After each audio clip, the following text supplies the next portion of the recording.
Hey kids, Mark Miller. Fred's here as well. Roy's not with us today. He's going to be with us back on Tuesday. We'll see him then. Until then, we're here to write some code. I just checked in the code from yesterday, and I've got it running right now. And one of the things we built that was kind of cool, it was interesting because it started out yesterday like I was going to go a different direction. In fact, the direction that I said we were going to do today is the direction I said I was going to do yesterday. And we start getting in and talk about it, and I realized, oh, you know what I want to do? I want to be able to take some code like this and hit the slash key, comment it out, and the slash key again to uncomment it. Oh, interesting. I'm not trying to uncomment it, and it is not uncommenting it. Got some sort of bug here that we didn't. I wonder if it's because I don't have an extra line at the end. Let me add an extra line and try to uncomment that code now.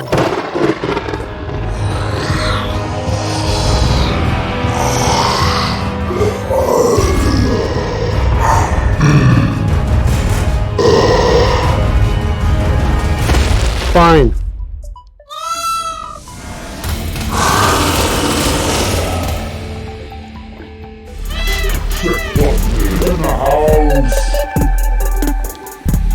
Hey, Sex Positive. Welcome. You think I should refactor that code? Yeah, I think I should refactor too. This was working yesterday. I'm not sure why it's not working today. Let's close it down and try to duplicate it. See what's going on with the code we wrote. Let's refactor it and let's fix that bug. Sexbots, let's do that. Here we go. Here's where we're finding the matching bindings right in here. Let's run it.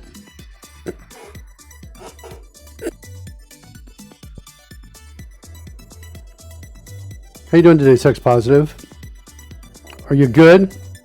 I'm perfect. Perfect in every way.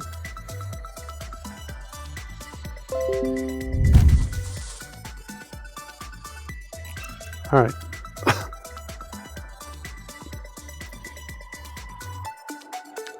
Let's initialize.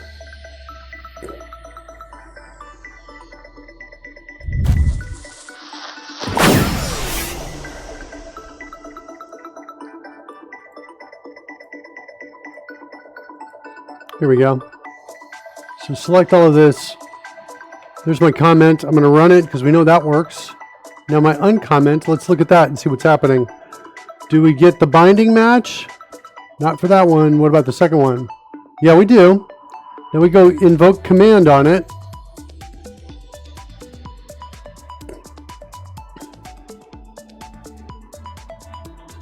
Start line is 1, end line is 5. That looks good. Start the undo group.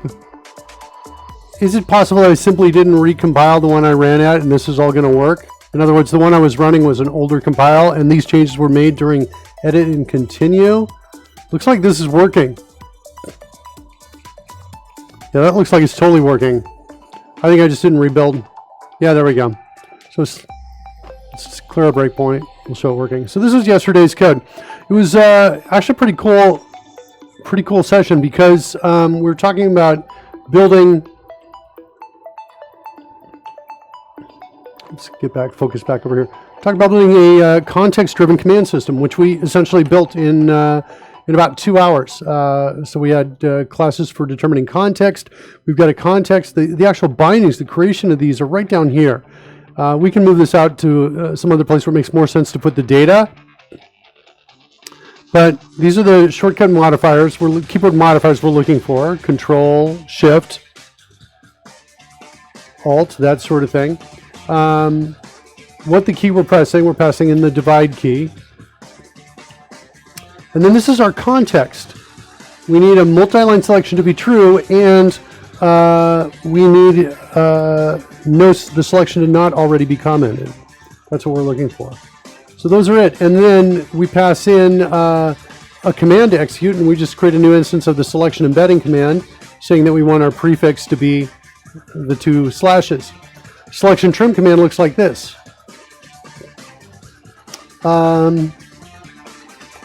Yeah, I think this even supports white space inside. Let's see if it does. Slash. Oh, no, it doesn't, because it says it's not going to consider it. Okay. we can change that, but that's at this point not super important. I just want to be able to comment those out and uncomment those. The next thing I wanted to work on today is I wanted to work on this line of code right here, being able to add support for it. Or at the very least, this one maybe. Select monster, right? So let's say we comment all this out. I want to be able to write select monster. I do get tooltips. The creature kinds, so they're listed out here in the tooltip, not bad. But I'd really like at this point to be able to type in like, you know, A and right here and get aberration. That's what I'd like to get. So let's see if we can do that. All right, let's look at the code and we'll maybe shut this thing down and look at the changes needed to make that, to do that change. I guess we'll start with going into finding select monster.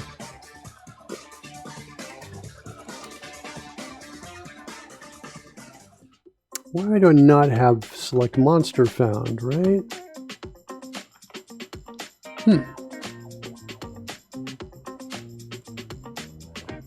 Do I have it under a different name?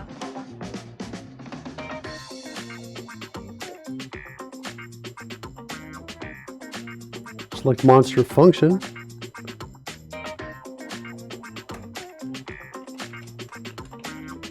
Now, did I just type it in wrong? Maybe that's what happened. Okay, select monster function.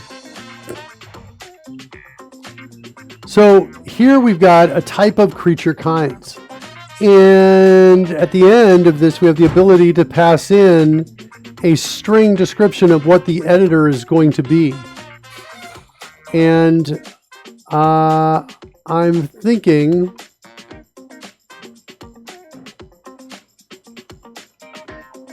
I want to make this automatic. I don't want to pass it in. I want to instead check to see if the type is an enum type, and if it is, add a special editor to it. Or actually, I don't even think I may need to do that. I think I can, let's go in and see how we're using editor. We wrote this code a couple days ago.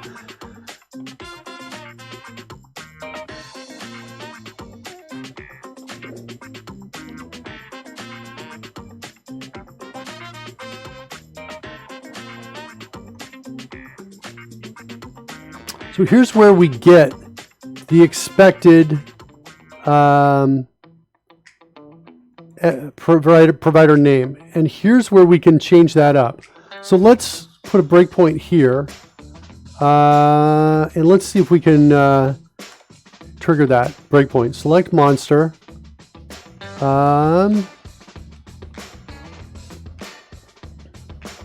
What's happening here? We're not getting here.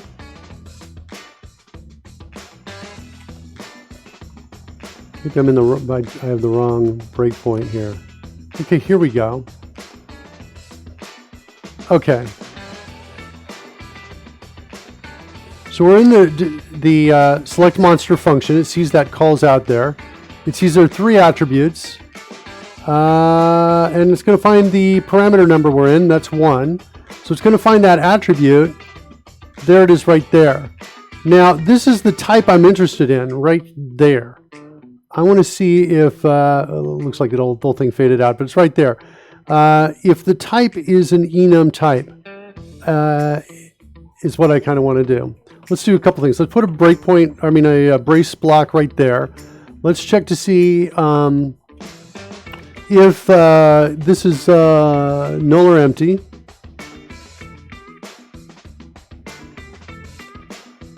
Then I want to come in and do a little deeper inquiry into it. I want to then go into say if parameter attribute dot type, and then how do I tell if it's an enum? There an is enum. Nice. That was easy. And then a breakpoint here. We should get to that. Cool. All right. So now we know we've got the enum. And I think what I want to do here is I want to say, okay, editor provider name. Let's actually look at who's calling this.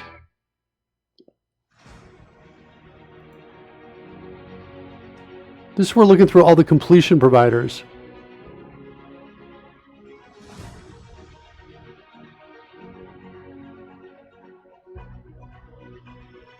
Okay.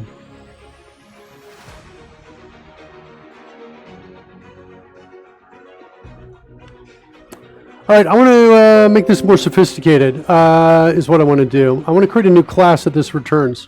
So I just killed the app. I'm going to go up here, and we're going to create a new class called editor provider details. And that's going to have a string called name, and it's going to have a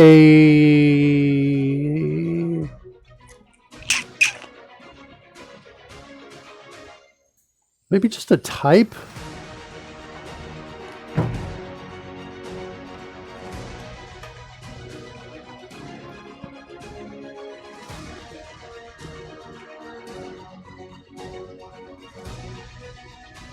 I'm thinking that is what it's going to return back.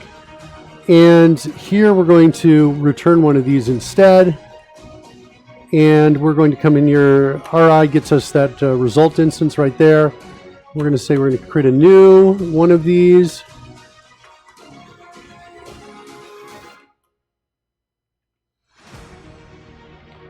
There.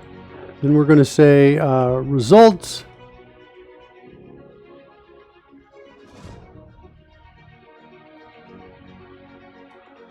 Dot expected provider name result dot name, sorry, is equal to expected provider name. And up here we're going to say result dot type is equal to param attribute dot type. Or maybe not. Maybe not. Maybe we don't need to check it here. Maybe we just do this. And here we say result.name. We get rid of that. So this is going to give us the name of the editor and the type of the parameter there. Get expected provider name. This is going to now become get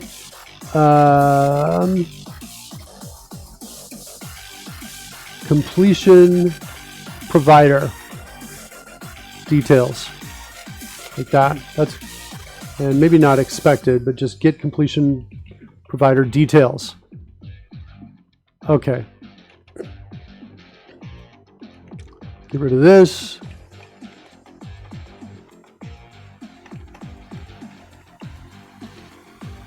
Get rid of that.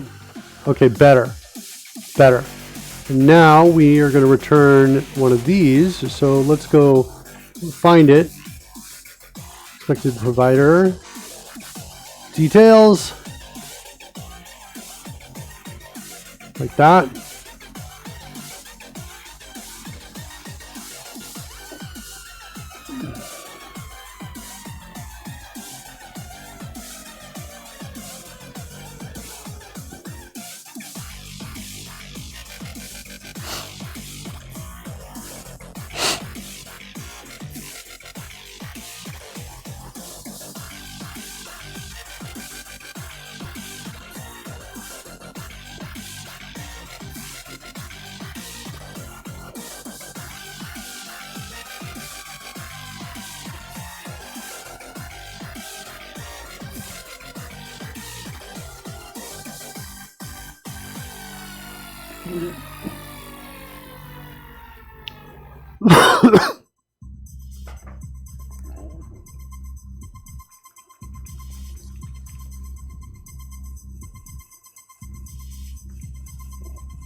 I'm just trying to figure out how this is going to fold into our existing architecture. Right now, we are not passing any additional information into our completion provider that we have found. So we're basically going through and saying, hey, we found it by name right here.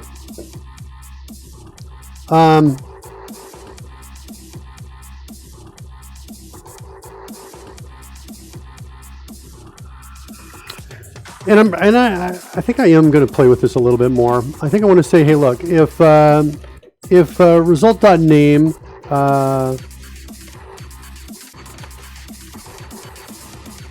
if that's the case, then I want to say, and I also want to check to see if the type the type is equal to type.isEnum. There it is, right there. So if that's the case, then I want to say result.name is equal to enum, like that. So then I'm going to create a specific provider called enum. But then if I do that, I need to give it additional data. In other words, I need to give it the type that it needs to enumerate across so it knows what elements to be able to present. So let's go look at where we're creating our completion providers. Here they are, right up here. So here we go. And now I'm going to create a new one. And this is going to be my enum completion provider, which we're going to have to create a new one of. And the provider name is going to be enum name, I think is what we'll call this here.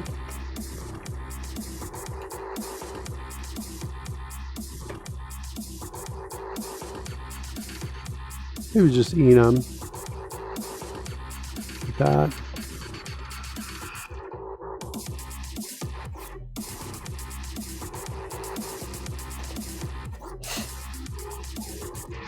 Okay, and the list, we're not going to say anything to it, but we're going to say its type is equal to, oh no, we're not going to say anything there. The trigger key is similarly, it's not going to have a trigger like a normal, like these other ones that are working with strings. Let's see if that's going to cause us any problems. Hopefully not. Let's go jump into here, duplicate this, give it, and this has a list of string entries in it.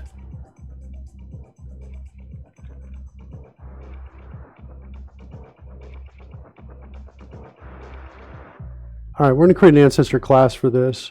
Character trigger provider. Actually, do I want to descend from character trigger? Should complete. Nope, it's going to be just a completion provider is what it's going to be.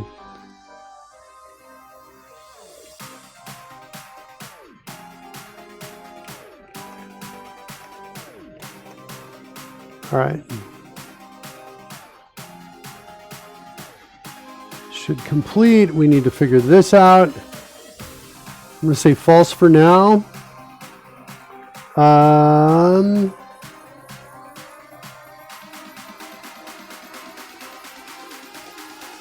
then instead of having a list property, I think I'm going to have a type property here.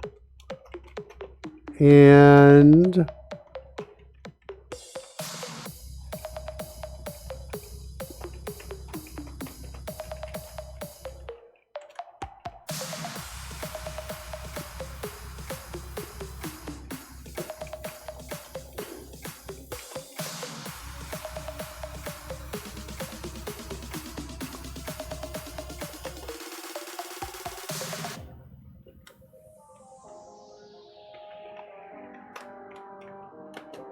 now we want to iterate through all the enum elements of it. Let's go figure out how to do that. Let's ask the internet.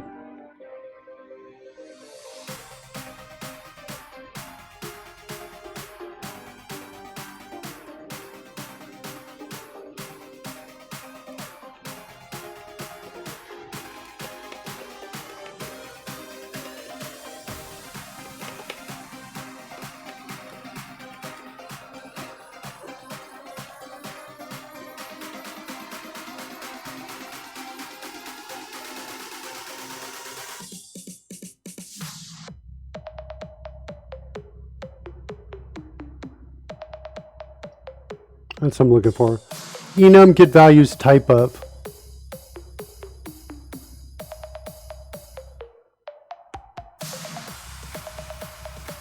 I don't understand.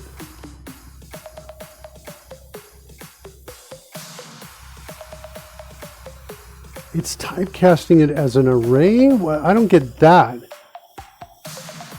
That's kind of weird to me.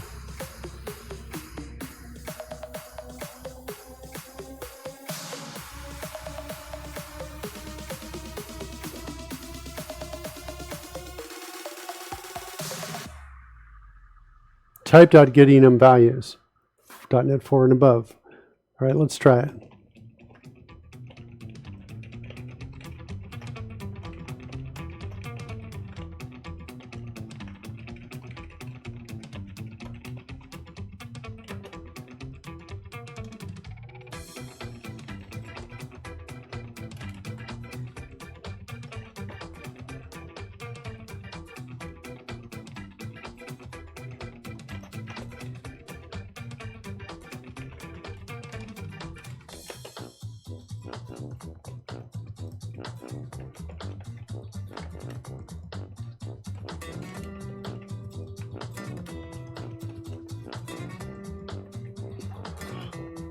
Is it going to be to string as my call?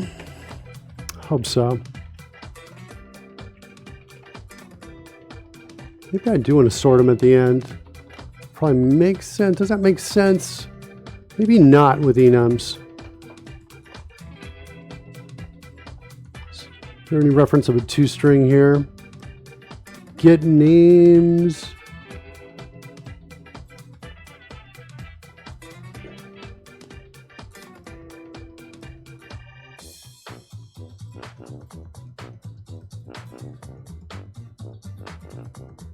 I like that.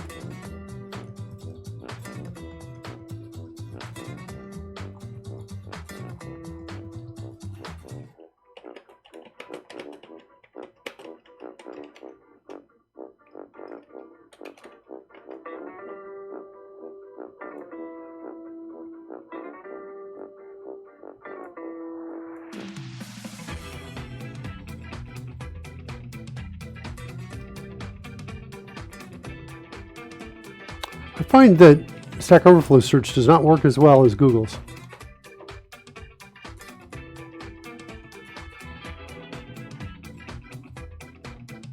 Okay. That feels like it's probably going to be better than an enum element .toString. I don't know. We'll set a breakpoint here and see what we get.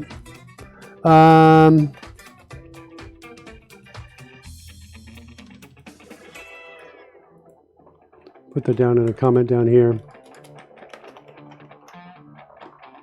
Okay, so there's how there we can assign the type.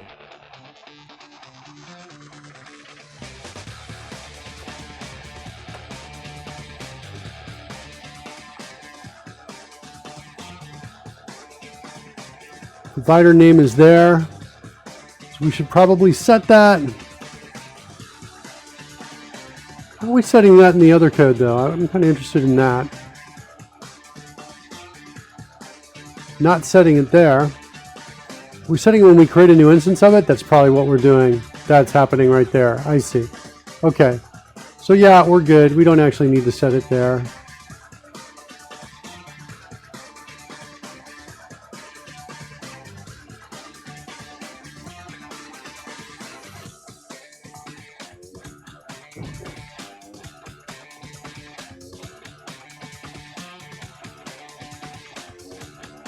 Okay.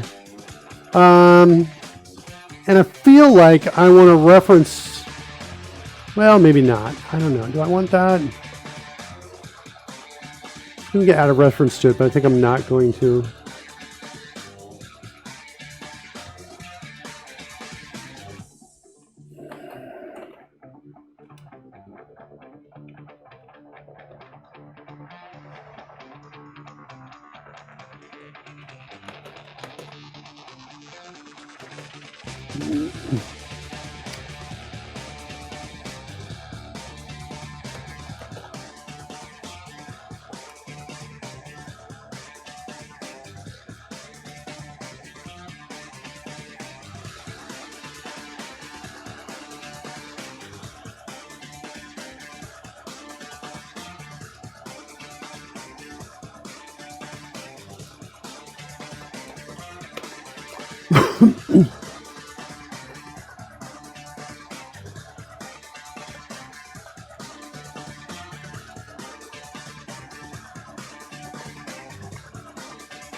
Okay, so if we get to this point,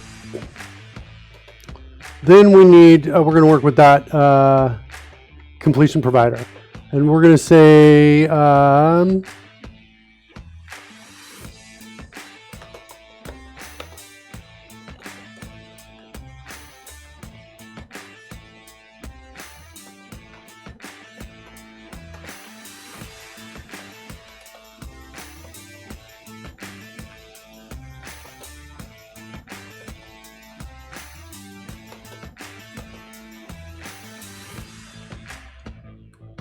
there's the assignment.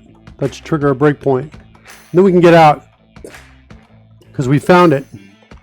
I still think we're going to have some trouble in here, but let's run this. Let's, I don't know, we'll set a breakpoint here. See where we hit.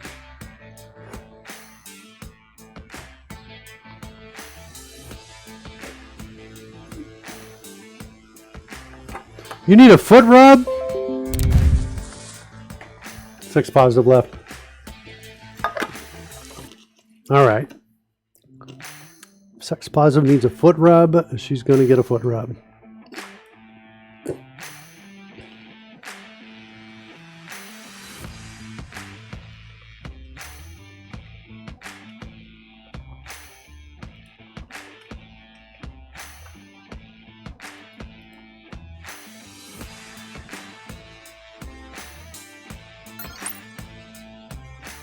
How's it going today? Wasabi Dev.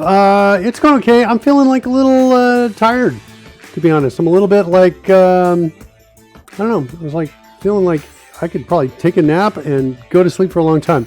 All right, what do we got? Yeah, I was thinking that might be the case. Types coming in null. Okay.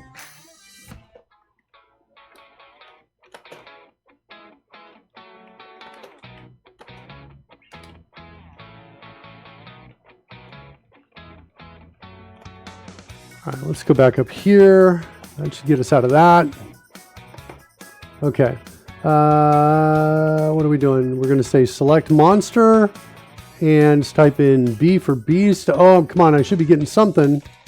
Some breakpoint.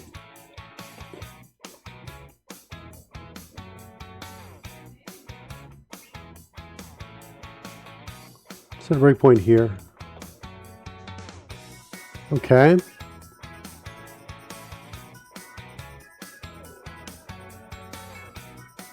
It's an enum.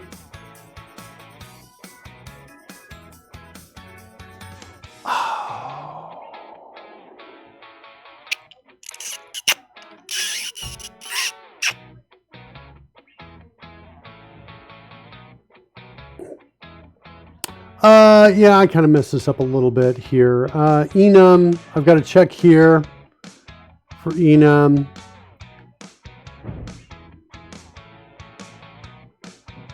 And this is going to be set because we set that to enum up above. I think I want to, maybe I do want to get rid of this block of code up here. Let's maybe go up there, come back down here.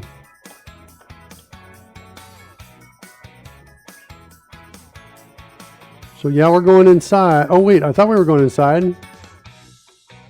What's happening here? Enum is true, name is null, and the provider name is sound file, so we're not getting into there.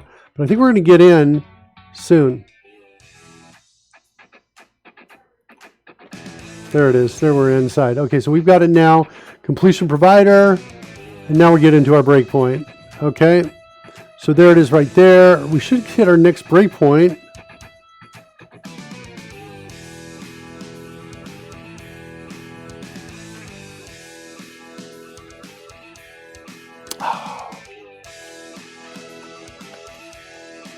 So we're missing that line of code right there.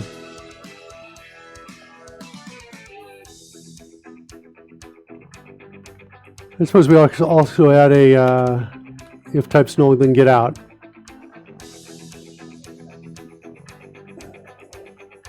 How are you doing, Wasabi Dev? Oh shoot, I'm sorry about that. If you ever see that Wasabi Dev out there and you just want to get it close, you can type in that test close with an exclamation or bang symbol in front of it. Sometimes I forget to do that. Thanks so much. So here we go. Entries is equal to new string list. Then we're going to get the enum values and adding the entries here. It is about time for the weekend, isn't it? I'm speaking at the Live Coders Conference this weekend. Looks like we're adding it. What are we adding? What do the entries look like? Oh, good. The toString call is working. Okay, cool. So that's going to get us all those entries, but nothing's happening. No IntelliSense is out there. We need to kind of figure it out here. Wait. Complete. Should complete. Here's what we need to work on. That right there. So let's come back, type in the letter B. The space gets us there, but not the letter B. Why is that? Let's figure that out. Use identifier key. Oh yeah, complete identifier.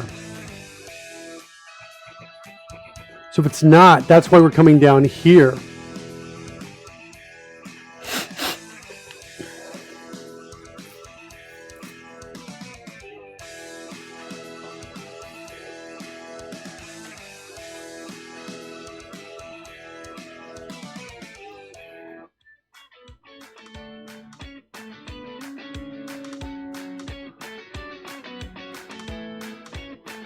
Okay, I think, all right, that's a little bit unfortunate. We're going to have to kind of figure this out a little bit more.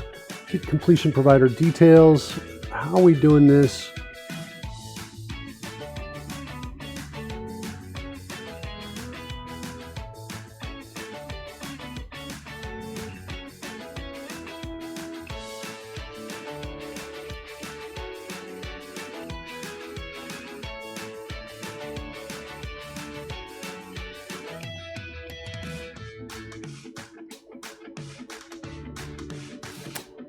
Yeah, we're in the wrong spot.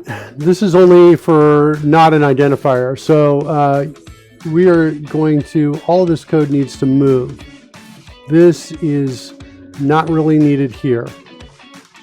And we kind of need to get that up in this space here. That's what I think we need to do. So this is going to get us all the functions. But then we also have to get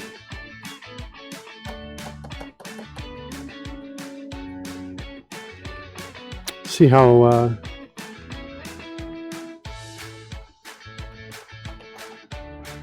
I guess we'll do this kind of a little bit crudely first and then try to make it more elegant. So we're basically saying, hey, if it's an enum,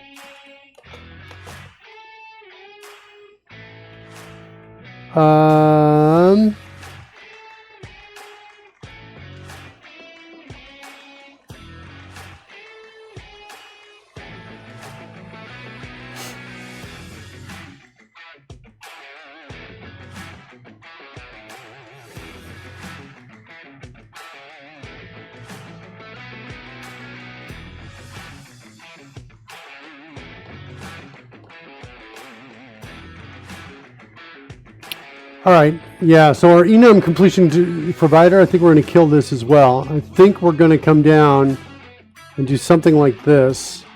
Maybe make that a little more elegant.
All right.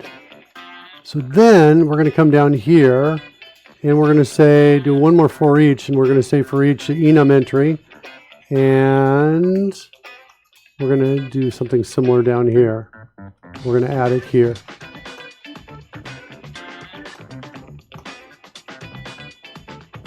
Uh-oh, not function complete data though. We want,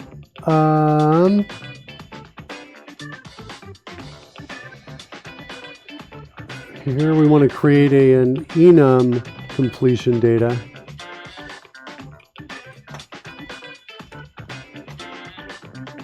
Maybe an identifier.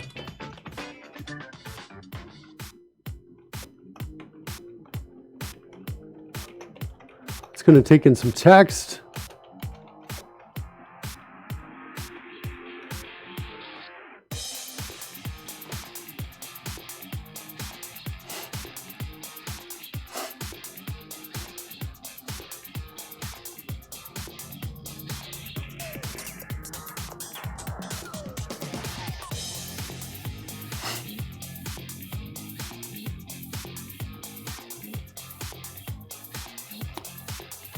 Oh, tooltip attribute, display text.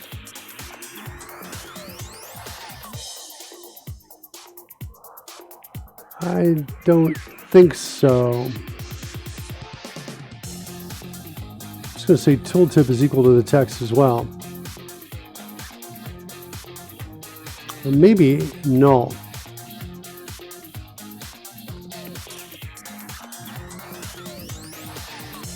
Okay, and then in the completion code down here,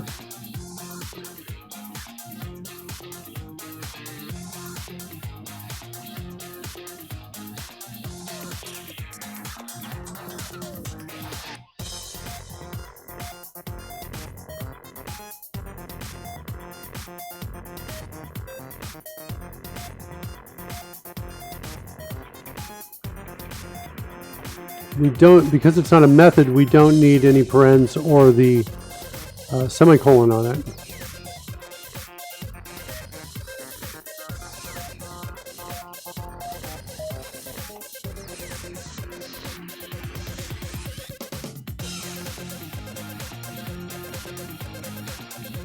That might work.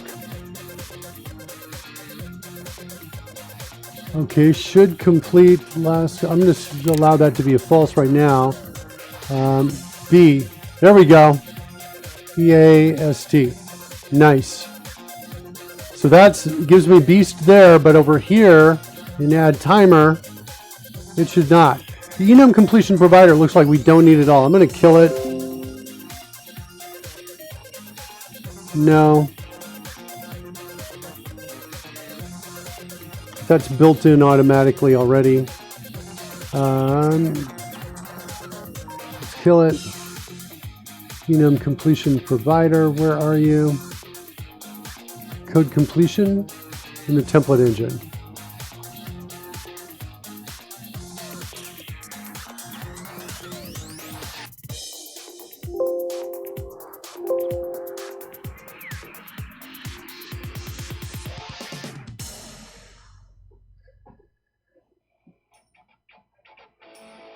Okay, so step one, we have added support for enums. Let me bring up my to-do list here.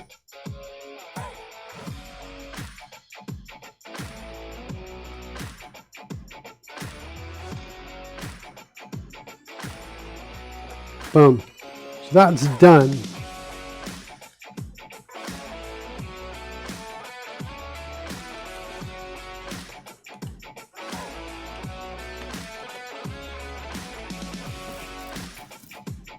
This one's done.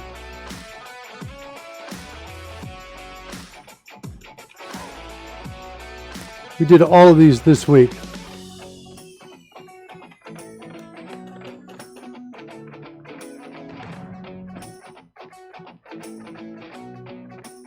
We did this one yesterday.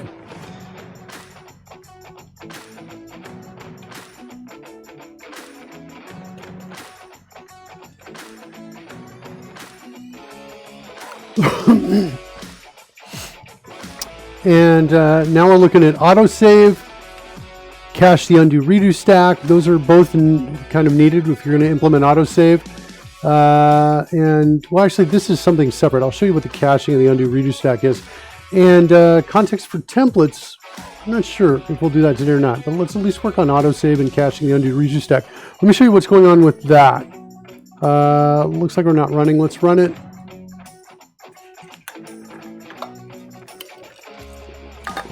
Doing well. Glad it's Friday. It's about time for the weekend. Glad you're doing well, Wasabi. All right. Besides the player data, I'll hide that scroll forthwith. So the problem is this. We're using one code editor over here. The problem is this, is if I like say make a change like this, and then I go to something else, and let's do some other change here. Now undo. Okay, go back to where we were, and now I hit undo, and nothing happens.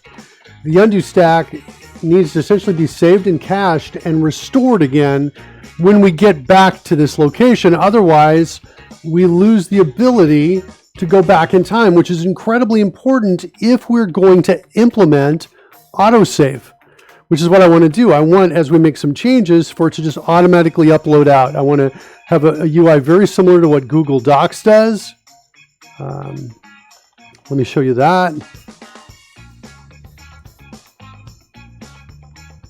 Right, where as I make some changes, it says saving, save to drive. Make some changes, it says saving, save to drive. Okay, so it's either going to have one of three states. It's either empty as you create a new document. Let's do it again. Empty. And then if I make any changes, then it says saving. Then it says save to drive. That's what we're looking at. Oh, and then I guess it goes empty again after a little bit of time. And this, it's just got a checkbox kind of thing here. All changes saved. I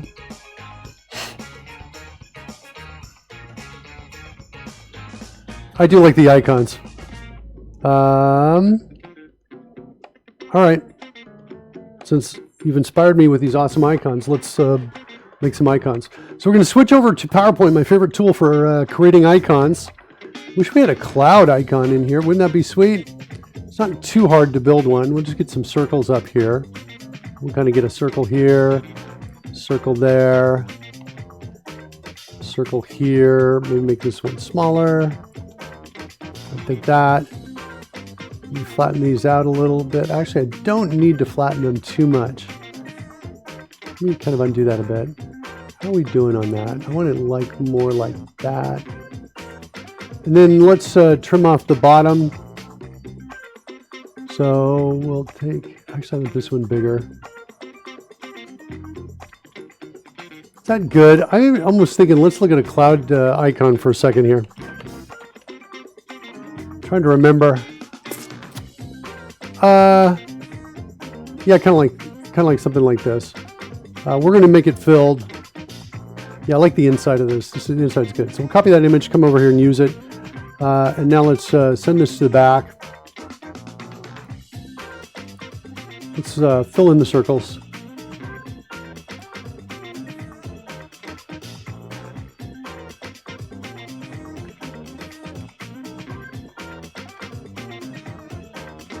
Okay, 1.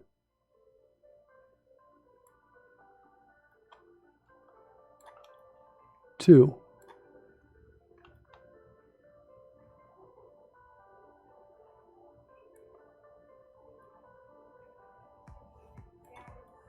3.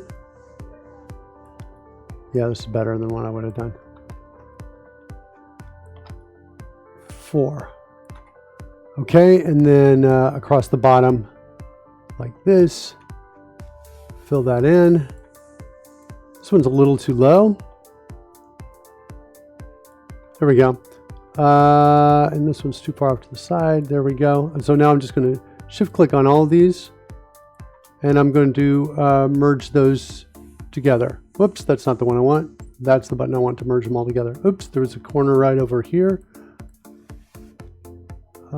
Maybe bring it down a bit. Kind of a little bit of a problem right in there. Just throw the tiniest little rectangle in there, rotate it a little bit. Whoops.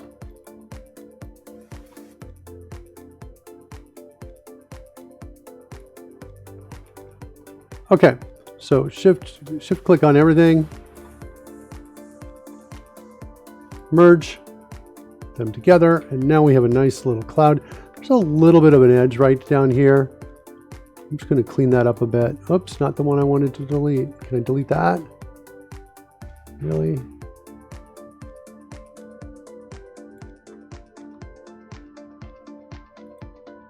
All right, that's better.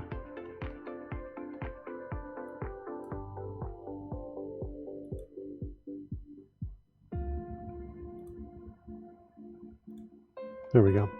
All right, so there's a cloud. Not bad. It's you know, it's fair for cranking out so quickly. So we've got the cloud icon done there. We need a cloud with a checkbox in it, and we need that saving icon right there as well. Let's create the saving one. All right, so we'll come in here, create a circle, drop another circle on it, and center both of those. We're going to cut this out from there. That's going to be the parts of the circle there, and we need, it looks like we need to kind of divide it across an angle. So let's go do that to get out to about 45 degrees, something like this. Actually, let's not quite do it like that. I want to instead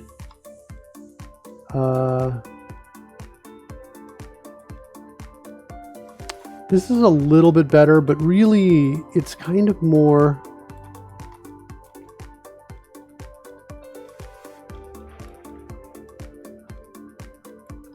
let's center both of these. The area I want to cut out is more like that. Kind of what we're talking about here. Hold on, let me make it a little more. All right, take both of those, center both of those, merge them together. That's more like the area that I want to kind of cut out. Let's center that in here. And then we're going to select this first, then this, then we're going to subtract the shapes. Cool. Next, I need to create an arrowhead on this. I guess I could do something like this. Just a triangle would work as well. Let me just throw a triangle in there. I think it's going to be better.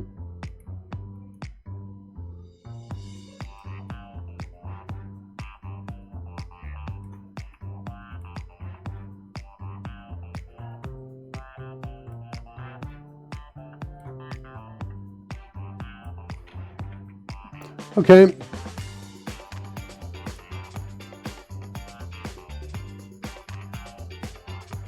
All right, let me drag this over here just to get that together here. I want to take this and this, merge these together as one, and then I want to break these. I want to fragment them so I've got individual shapes here. Then I want to take this, bring it back over here, use this for alignment purposes so we get the two together, because I don't want to create two slightly different arrows. So let's see, do we get that? That looks perfect there. Let's double click this, bring this over here, swap this around 180.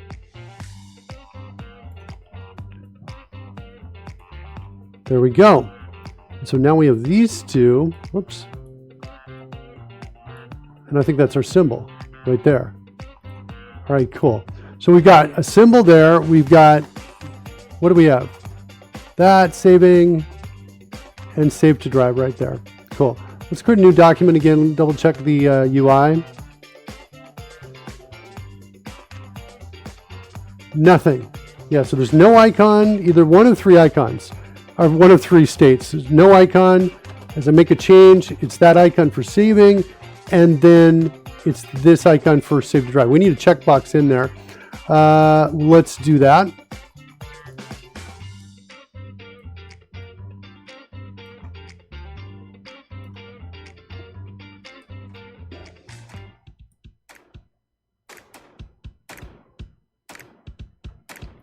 Actually, I think I want these a little thicker. Hey, Pudding. Not a good time, though. Really, not a good time. You can see I'm trying to work here, Pudding. Uh-oh. You're frozen, Pudding.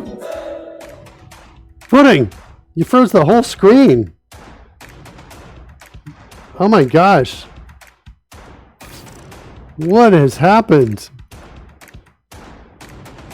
Okay, it recovered. Wow. That was crazy. OBS was just like, yeah, I'm good. All right. Let's take this and this. We're going to merge those together as a single shape. We're going to rotate it 45. No, 45. There it is. So it's nice and balanced. Throw that in there in the middle of this. Like right about, I just want to give it some even space all around like that. Try to make it as big as possible. Now we're going to subtract it from here. So we'll say, do I want to subtract it? Yeah, I think I do. All right. So there's my save symbol. And there's my in progress symbol right there, made in PowerPoint. Cool. We're going to call this save and saving icons. Fine, like that. So there they are. Why are you breaking stuff? Asked Wasabi Dev. And Pudding says it's a side job. All right, cool. So we've got those two. This one I'm worried a little bit. It's a little bit thin here. If we're talking about an icon, we're going to drop that down. That's kind of what we're talking about there. The other thing I want to do on both of these is I want to remove the outline for both of them because the outline doesn't scale well. So that's kind of what I'm looking for in the outline of that, in the symbolism there. The other thing I want to do is I want to decide the color, the fill color now for these. We could kind of duplicate what they've got. I kind of like it because it doesn't need to be too obvious. I'm going to go with those two. All right, next. We're going to use one of my favorite features, XAML Hot Reload. I'm going to drag that down there. We're going to bring Visual Studio over here. Oops. I hit the wrong key. I want to do this so we can see them both at the same time. And what I want to do is I want to create that UI right up here above the editor window. So let's go out to the designer. Got to get to the right window. Let's jump to the designer. Let's go find TBX code. That's our control that we're working with. There it is right there. And so that's in this space. I think what I want to do is I want to embed this. Do I get selection embedding from CodeRush in here? Whoops, that's not what I wanted to do. List code. How do I get down there? I wanted to be here. So selection increase. There it is. Now does CodeRush give me embed while we're running? Looks like it does not give me anything here. All right, so we'll cut that to the clipboard. I'm going to type in SP to create a new stack panel. I'll call it SP code editor. That's going to be those controls. It'll be vertical. We'll paste that piece back in. Let's see, how is it working still? It's not working. It looks like we lost it because I edit and continue. Let's see if we can add the other pieces in though at the very least. So we're stack paneling here. So I want to now have maybe I think another stack panel, horizontal across the top that'll have my buttons in it. And I'm going to have like a text block here. And the text block to be is status. And the text is going to be, we'll say like saving. There it is. You can see it right there. Not bad. I'm going to type in M0 to get some margins around this thing. To the left, I'll give it 8. And I think I'm good with everything else. So there you can see the saving right there. Next, we need to get that icon in front of it. So let's go back over here, copy this to the clipboard, come back over here and paste, and CodeRush is going to give us a view box in here. There's the view box it gave us there. So we should be able to see it. Okay, pretty big. The icon's pretty big, right? But if we come into the view box and we set its width and height, set my width is equal to, like, say 22. There you go. It's not bad.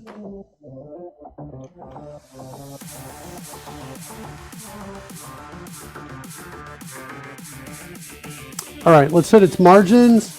Whoops. M0, let me set each one. So I'm going to say 8 over there. 4, 3 is good. And maybe 2 at the top. 1. All right. There's my margin right there. I want to readjust this margin down here. I think drop this down by 1. And then the left should be like maybe 4. Cool. That's not bad. I think I don't want this to be such high contrast here. So let's change my foreground to like a gray. What's it look like? It's a little bit lighter than I want it to be. I think do I have a dark gray? And why is dark gray lighter than gray? That's like one of the mysteries of PC computing. Why don't I see that? I thought we had let's go into CodeRush options. Look at my color stuff. Is it because I'm in edit and continue, I wonder? Show color. Enable color visualization. Click OK. All right, there we go. Let's go to name colors. What's this? Slate gray, dim gray. All right, try that. There we go. That's feeling better to me. So there's my saving right there. Okay. Got the status. I've got one of my icons up there. Let's add the second icon and we'll be good. So I'm going to come back over here into PowerPoint, click this, copy it to the clipboard, come back over, paste it in, grab this same information here. And I want to give it a name as well. Let's bring it back to the UI so you can see it there. You can see it there. I want that smaller. So we'll set the width to like say 20. Nope, 18. Now you can see what I was talking about. When it's shrunk down, it's harder to read and harder to see. So let's fix that. Let's go back over into PowerPoint. And I think we're going to have to just build this again one more time. Let's do it one more time. That's about right for the outside. The inside cut has got to be much smaller, right? So we can see that. At least make it twice as thick. Does that make sense? At least make it twice as thick. So here and here, cut, whoops, center and then cut. Here's my cut. Let's get my, get this thing down here.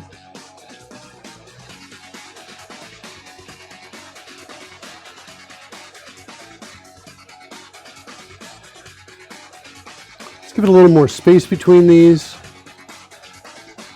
like that. Center this. Then I'm just going to come in and I'm going to go, I want even more space actually. Let's keep rotating this even more. So just click this, this, and this. I'm going to say center all of those, cut, and there I've got it. If I select both of these and choose fragment, right, I can now remove these two pieces here. Now I can go get my arrowhead. No, let's use a triangle. By the way, I wish PowerPoint had a rounded triangle. It's so much better for doing icons than pointy ones, especially at these corners here.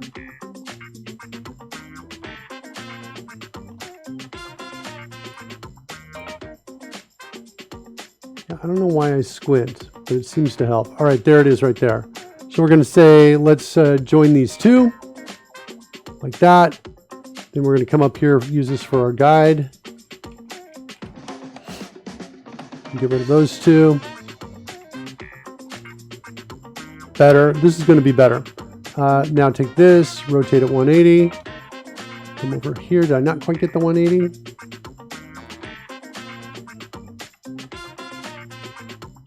Huh. All right, we'll just get it close.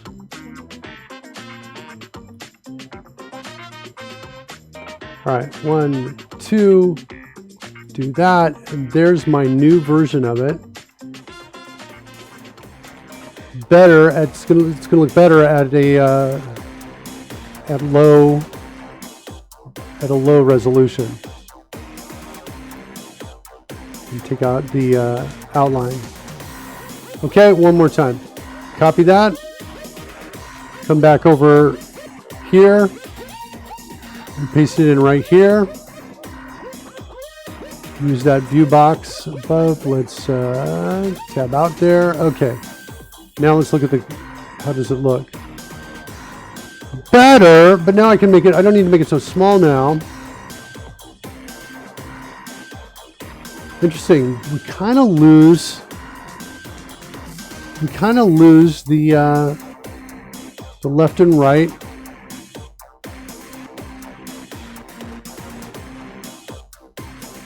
I could go as high as 25.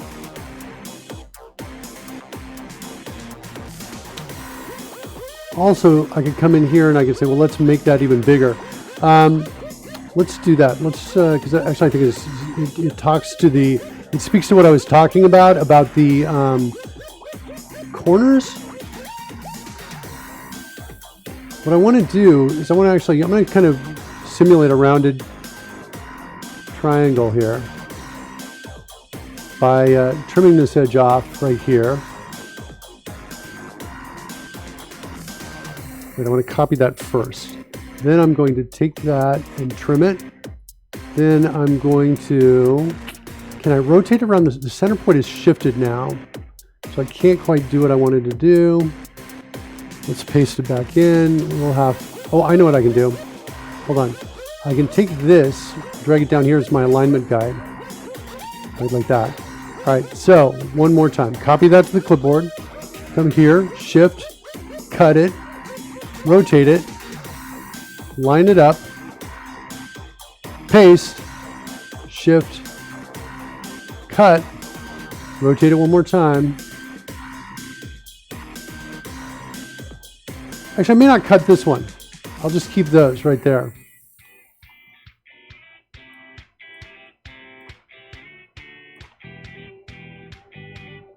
Now let's put this over here so we can kind of get this bigger.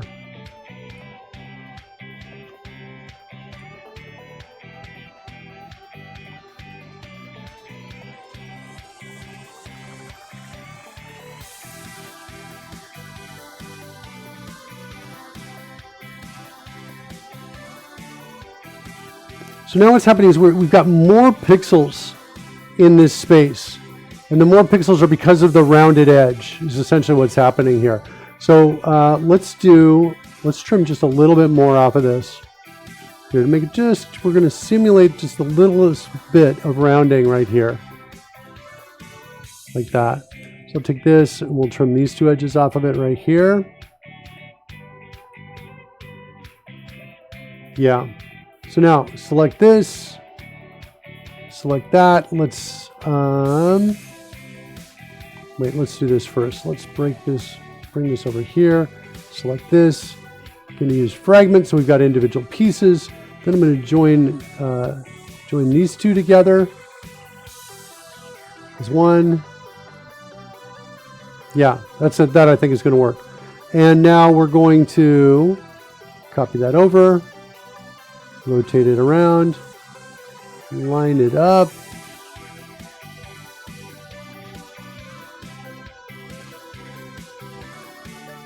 Select both, merge them together. All right, so it's kind of crude, but let's try that.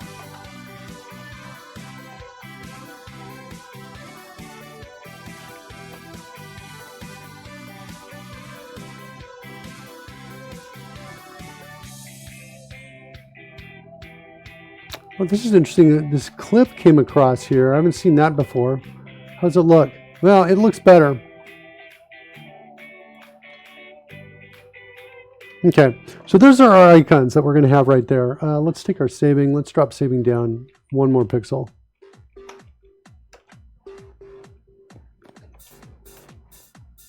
Yeah, okay. And take one off there. So it's a little bit closer. All right, that's our UI at the top. All right, I'm going to save. I'm going to restart it. And UI done. Let's make the whole thing work.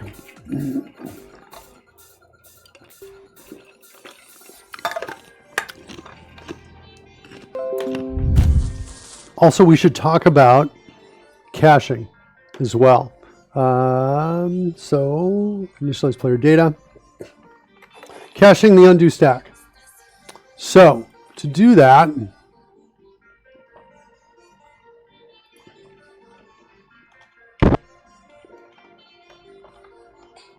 we need to go to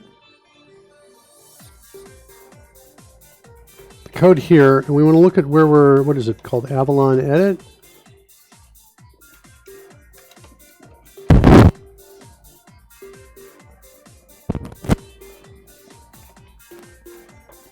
This is the control. Event code. Here is where, and we clear the undo stack when we do it, so we can't undo back to whatever event you were looking at before. So we're essentially reusing the same piece, but when that happens, we need to, this is where we need to save the stack, the undo stack. That's what we need to do.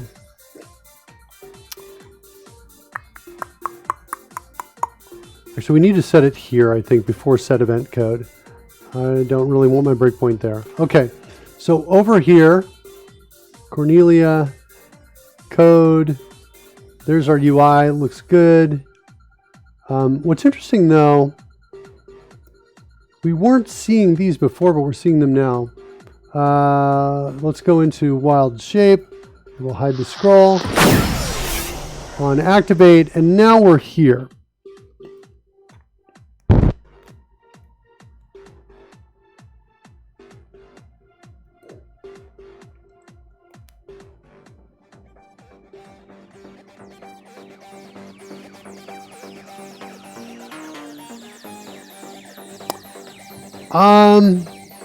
I think it goes like this.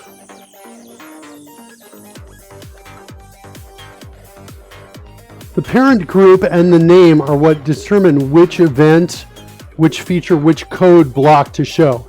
These are all different code blocks that are defined out in a Google sheet. For example, we go down to spells over here. And we jump over to the right. These are all of the, this is where a lot of the events are listed in this space here. Let's go to features because we can see more of those over here and features more easily without a lot of scrolling. So it's this code right here. This is what determines what's shown inside of there. If there's code for that particular event handler, that's what these are. These are events here. What to do when its spell is activated or a feature is activated or a spell is cast, that sort of thing. It determines what to show. So this is kind of like an indexer into, these two combinations are the indexer into it. Let's do this. Maybe call this last code key. Like that. And then I want to say,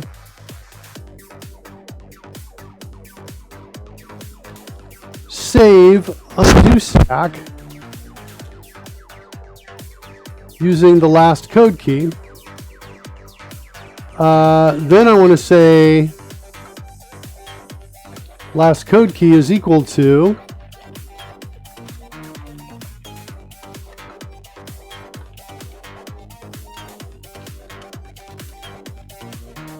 let's do this.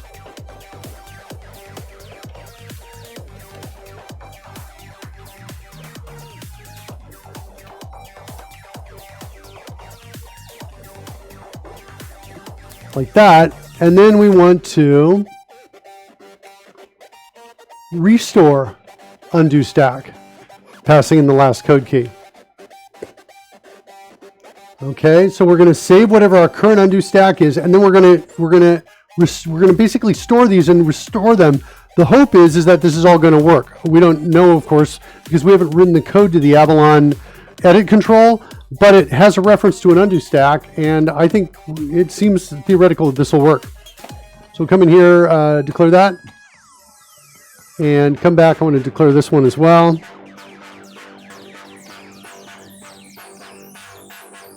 And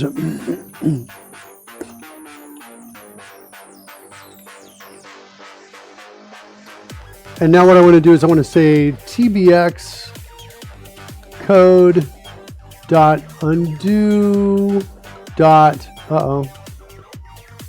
tbx code dot text area dot undo stack. Nope, it's going to be document, isn't it? Document dot undo stack. Get it to me. There it is. There's the property of type undo stack. So copy that to the clipboard. I want to create a new dictionary of string indexed undo stacks like that.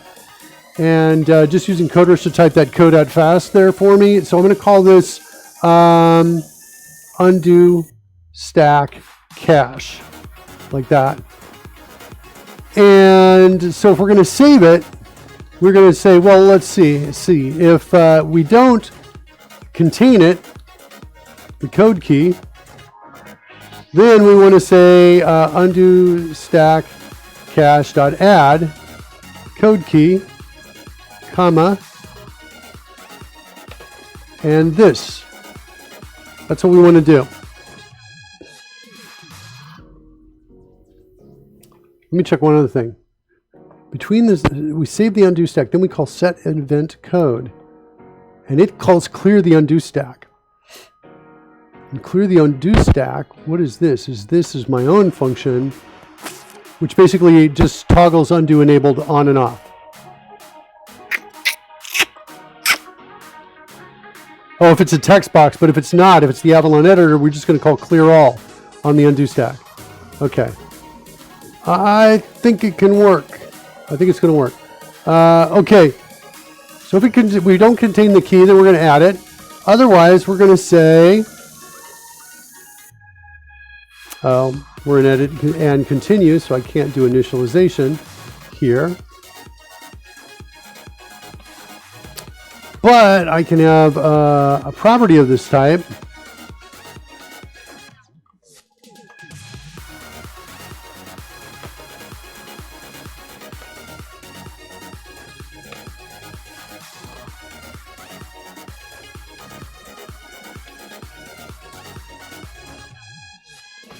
Okay, and then I want to say, hey, if null, then there. So that solves our edit and continue issue. And now we can come in here and simply do this, otherwise we're going to say that of code key is equal to here. So there's our new undo stack. I think it's going to work. Next, we want to restore the undo stack based on the code key. First thing I'm going to do is get out of here if it's null. Not yet been assigned. Otherwise, I'm going to say essentially the opposite of this. Well, I need to do a check if it contains key. So if it contains the key, then we're going to do this line of code right here. That's actually the reverse this. I think that's it for caching and restoring. I think that's going to work.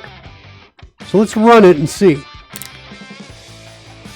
Okay, so the test to see if that works is to come in here in onActivate, type in 1, 2, 3, switch over to deactivate, come back to onActivate, and now hit undo. Oh, come on, why is that working? I want to try one more time. Not working. All right, let's see what's going on.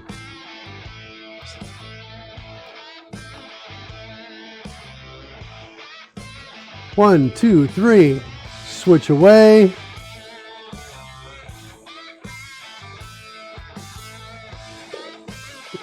We're saving it. We got 2 of them in here, 2 undo stacks.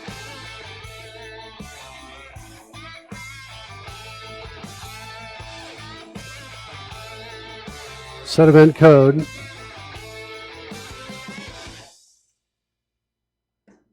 Oh, you know what it is? We're not creating a new one. Can we do an assign on this? We have a getter on it. Let's try this. Instead of trying clear all, I think this is our problem. Let's try creating a new instance of undo stack. Set it equals new undo stack. See if that line of code saves us. Now we'll just be creating a whole bunch of undo stacks, which is what we really want to do. Okay, so undeactivate. 1, 2, 3, go over to activate. These are still old ones. I think I want to call, just to refresh this here, I want to call clear for a second. Execute that, get rid of the line of code. Okay, now run it. And now go forward. So we just saved it. There should be 1 in there. Yeah, there's 1. While shape on deactivate. All right, going forward, come back, save undo shape stack. That's going to be fine. And then the restore, this should get it. And now we're getting the old one. This should work. Undo. Oh, come on. I just want to try running one more time. Why would that not be working? Every time we're creating a new one, every time we're clearing. I want to try it one more time, even though I'm not making any code changes.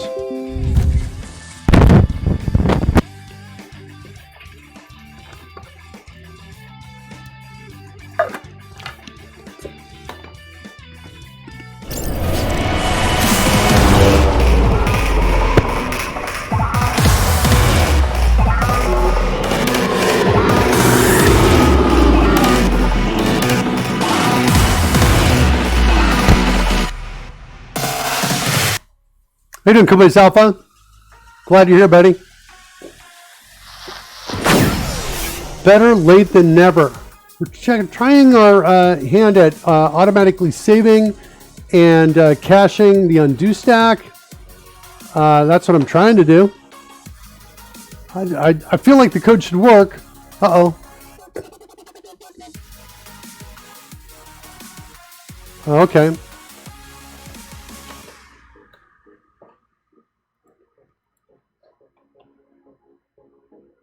Okay.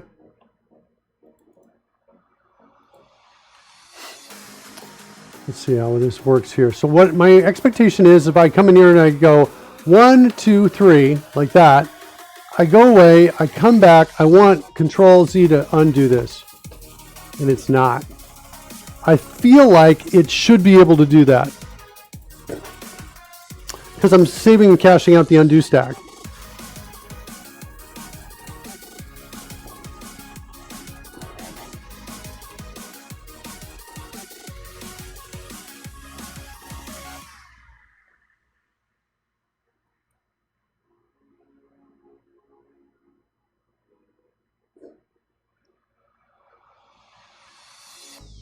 Oh, you know what I bet may be happening? What's the undo? I'm just looking at this and there's no stack that I can see in here.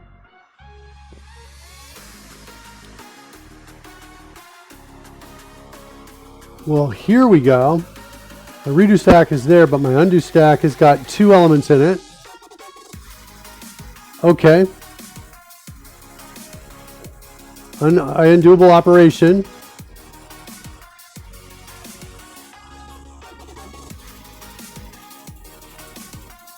Undo list. Why are you making me work so hard to get into these here? Document change operation.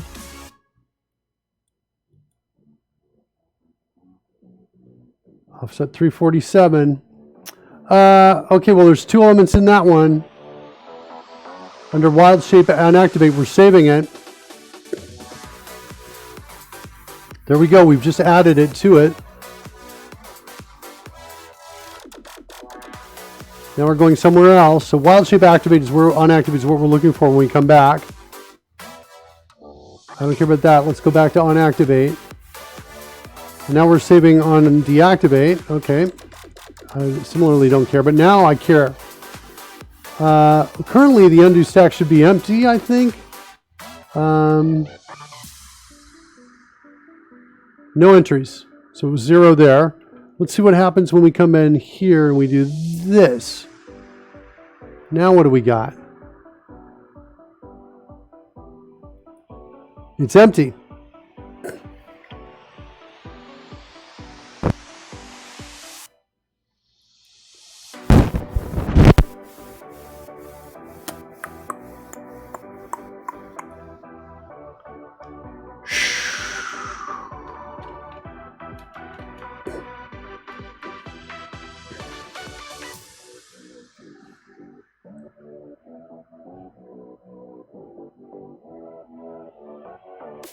What's going on? Is my question. 6, 7, 8. Switch away.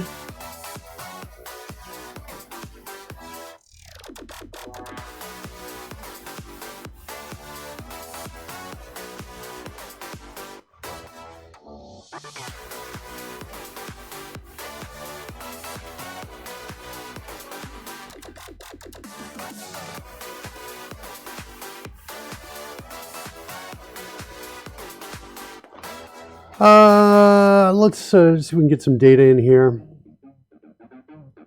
So we look at this undo stack dot count. Hi, baby. How you doing? You okay? I'm leaving you. Leaving me? You telling me in the middle of my show? I'm leaving you, and I'm telling you in the middle of your. Oh look, I'm frozen. Ooh, you are frozen. Yeah, Look at it's. your cute little profile. Yeah, it's all right. Your nose is so pointy. You're welcome.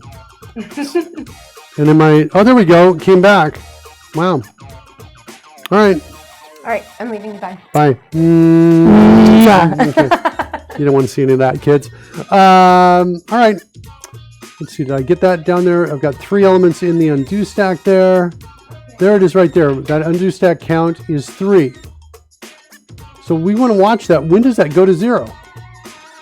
It's kind of the idea of what we're playing with here on that. There's the save. Oh, set event code. It went to 0. Okay. Well, now we know at least where the problem is. We need a breakpoint there. Let's run it. Run it. While the cat is away.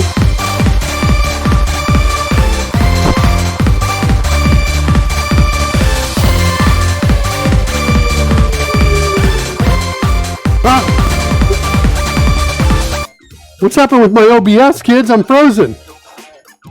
Come on, OBS. Kick in here, buddy. Wow. Meanwhile, assuming you can still hear me. Were you able to hear me during that time? That was my OBS just was like, that's too much partying for me. No, we're not referring to Rory. That was my wife, the cat. She left. Pudding's dancing as well. Good job, Pudding. Okay. All right. So let's see. Starting to get there. Starting to get there. All right. Come down in here. Oh, it's not here. It's on activate. That's the one I'm watching, right?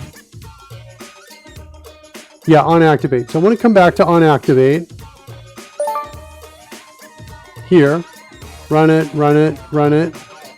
I want to build up that stack. So let's say 1, 2, 3, 4, 5, 6, 7, 8, 9.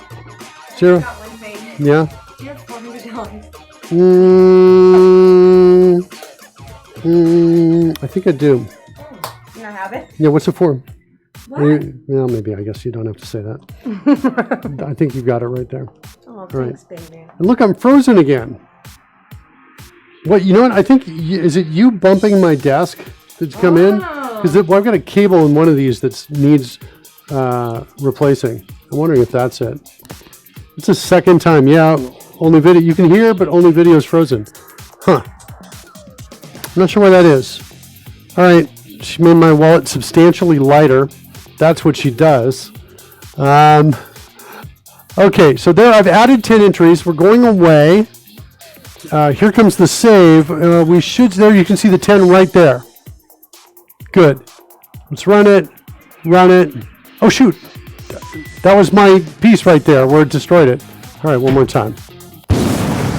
On activate, run.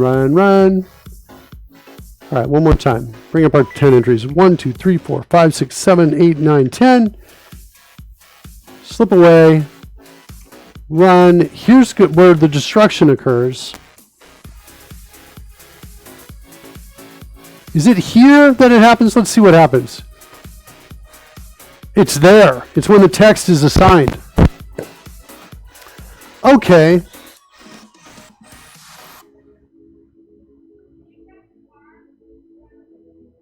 What if we called this first?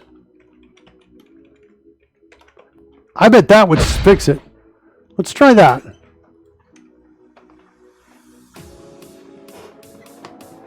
Yeah, theoretically this should work. All right, one more time. 1, 2, 3, 4, 5, 6, 7, 8, 9, 10.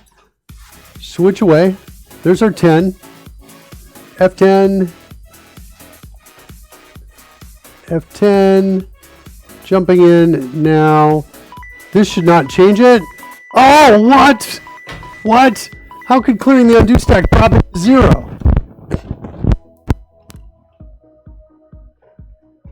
We're simply creating a new one. I wonder if they got some funky stuff in their setter. It's not only the camera that froze, it's the screen. Yeah, so maybe it's something else. Thanks for telling me that, Frank. Appreciate that. Oh yeah, it's freezing right now. The whole screen is frozen, but you can hear my voice. The thing that's crazy is when it comes back there, you can see it. This is my situation, right? GPU is pretty low. Although there was a spike in it just as we came back, which jumped up to 86%. But the GPU, the CPU, memory is all pretty low. So I don't even understand that. Yeah. All right. Well, we'll wrap this up. I'll wrap up the show. Maybe there's just something kind of squirrely going on. My theory is that he's got some setters in here. Oh, wait. Is this the actual code? No, it's from metadata. Yeah. Mic is cracking too. Performance of the PC looks good. All right, let's get this working and I'll stop the show. Clearly I need some sort of break from the, I think I'm gonna clear this. This code here looks good. This code here looks good. Just get back. All right, one more time. 1, 2, 3, 4, 5. Switch away. Run. Here. Actually, I don't need to. I'm okay because I'm switching away. Coming back.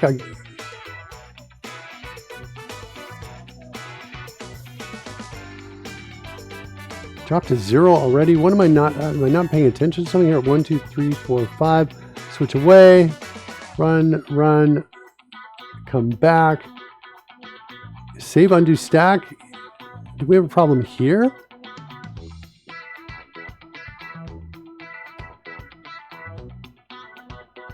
All right, let's do it one more time. 2, 5. Switch away.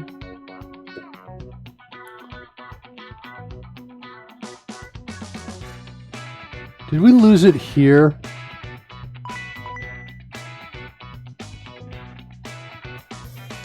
That makes no sense to me.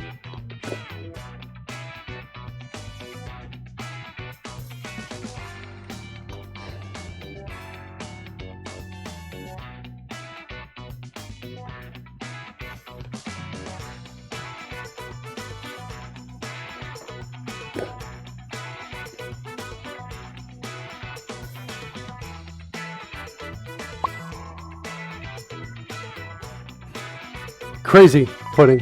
The word is crazy.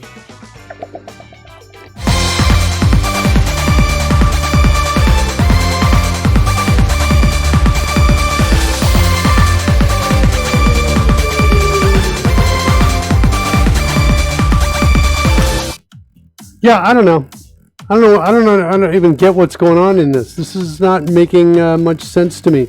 I'm wondering, so my call to clear when I reassign it that's not good.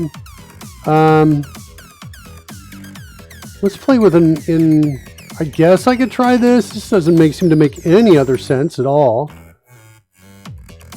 I wonder, yeah, it's really curious, the code that's under the hood that's making this behavior occur like this.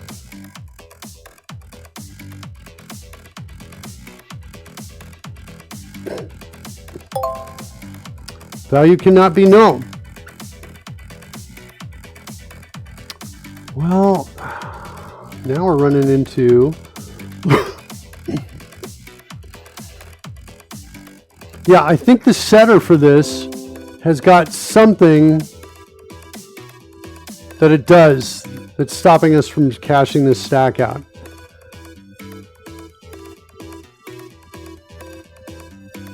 Because our other reference is different from the new one we're creating. It's either like it's got some sort of singleton kind of thing, or in the assignment it's checking to see if the undo stack is already pointing to something, and if it is, it's clearing it.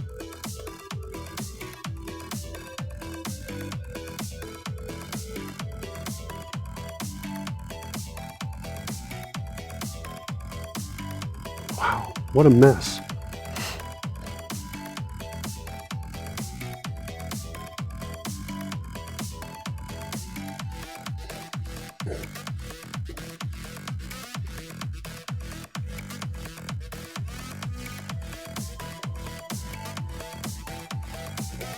Yeah, this is a mess.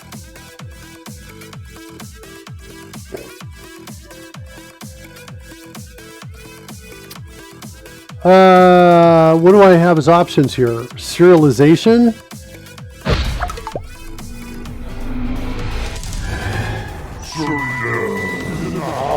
It's coming in like hard and fast. How are you doing that, Surly? I don't know what you just did.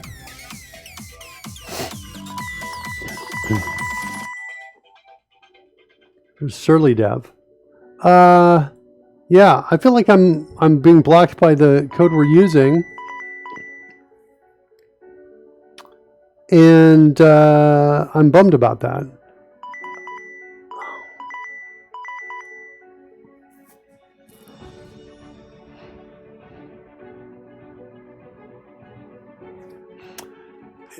And I'm going to have to work harder to work around this bug.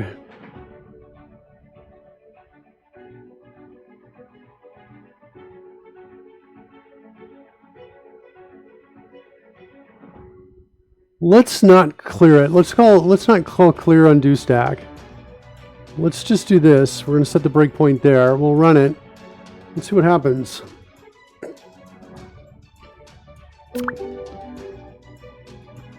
Yeah, it is. I'm using Avalon Edit. It's in general pretty good, pretty well designed. We're kind of creating some developer tools around it so that we can write code quickly inside of our editing tool. So we're right over in this space here, and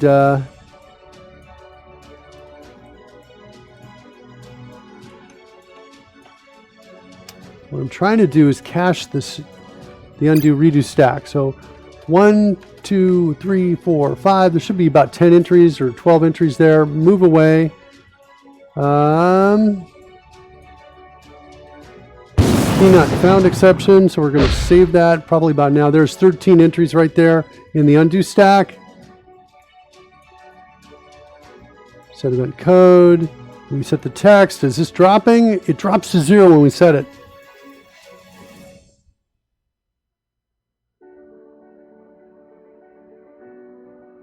Which I guess makes sense. It is not happy with us moving and playing around with that stack. Okay. Let's go look at the what's inside it. So we have the undo stack is of what type? Do we know?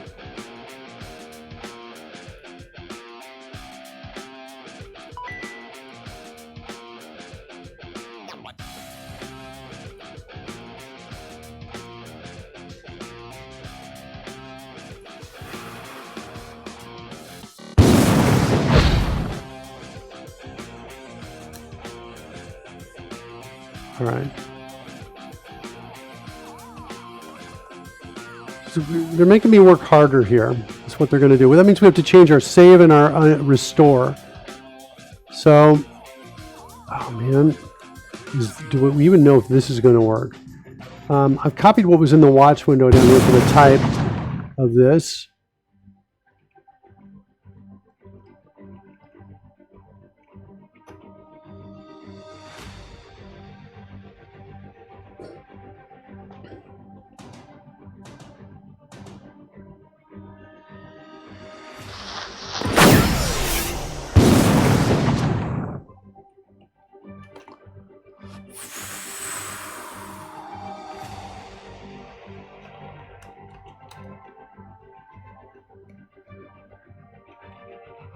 All right, I want to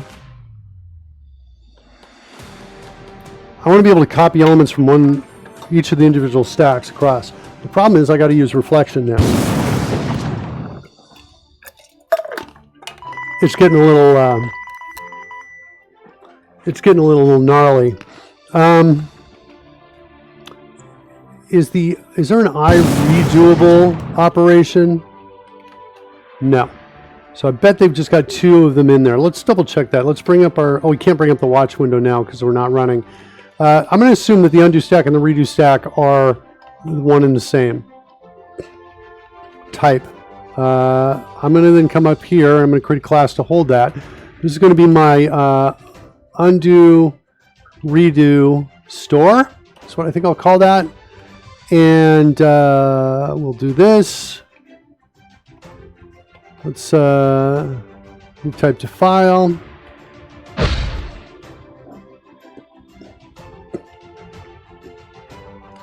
While we're running, let's do that.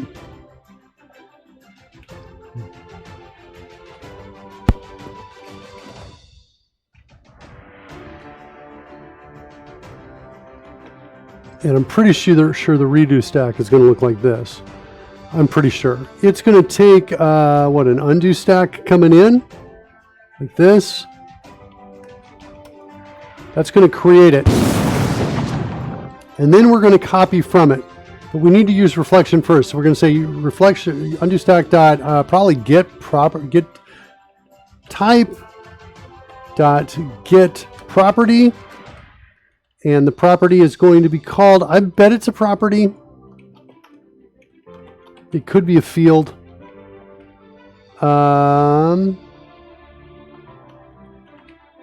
Let's go back and look at our client code.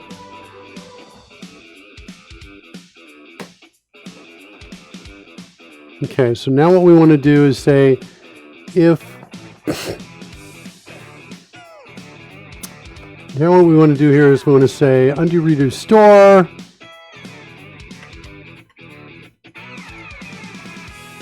equals new undo redo store, passing in the undo stack.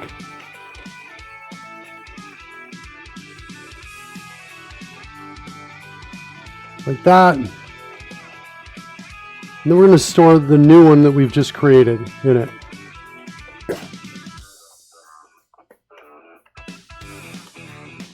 Change the type.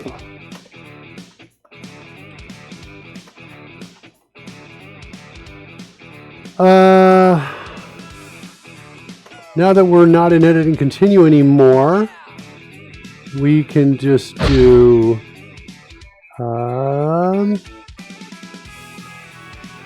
that right there. We should be able to turn this into an auto implemented property like that. Okay. Then we're going to come in here and we're going to say this dot restore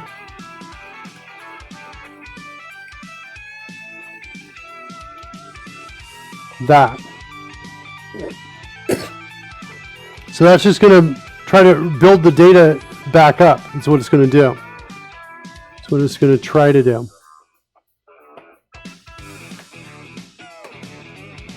Yeah, I told you it was going to get gnarly. And we got to do the same thing here, essentially. Use reflection in both places.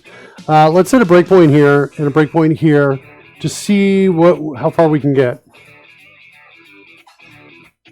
Is the video feed freezing momentarily for anyone else? No, it is happening. Yes, early dev. I'm sorry about that. I don't know. I'm not sure what's going on with that. It's only been starting today, and I haven't seen it before. I don't know what's wrong.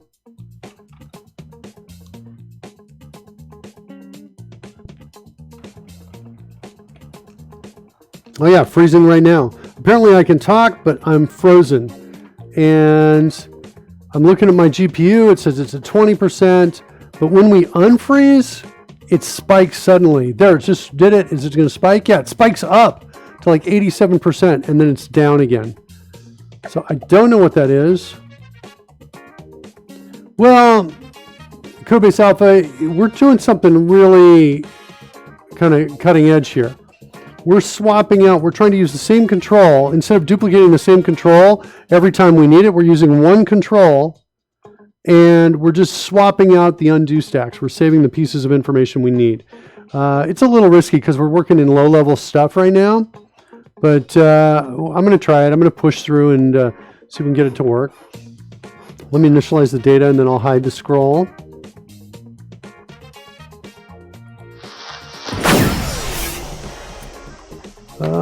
Switch to Cornelia. Okay, there's our unactivate right there. We can run.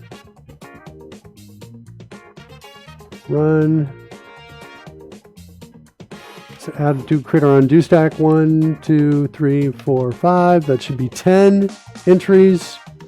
Switch away. So now we're going to save it.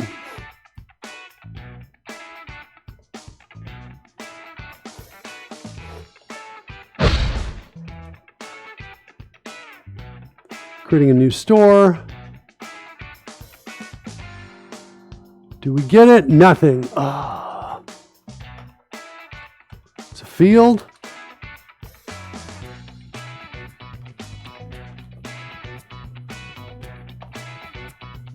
Did we get it that time? Nothing.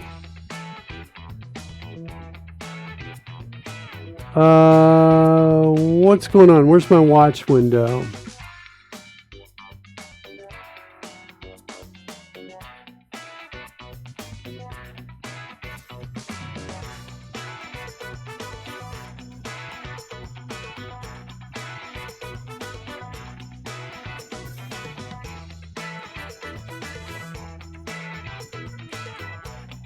Undo stack.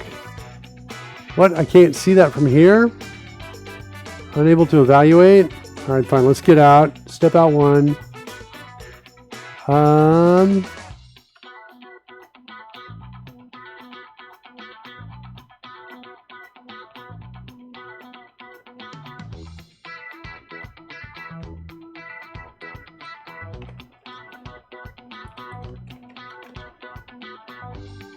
What do we got?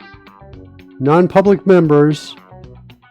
It's undo stack lowercase all the way. That's what's going on here. Okay.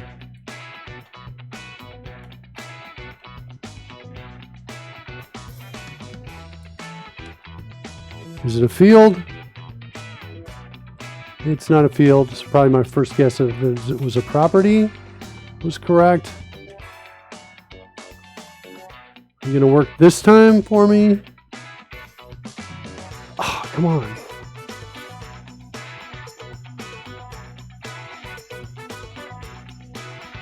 What am I missing here?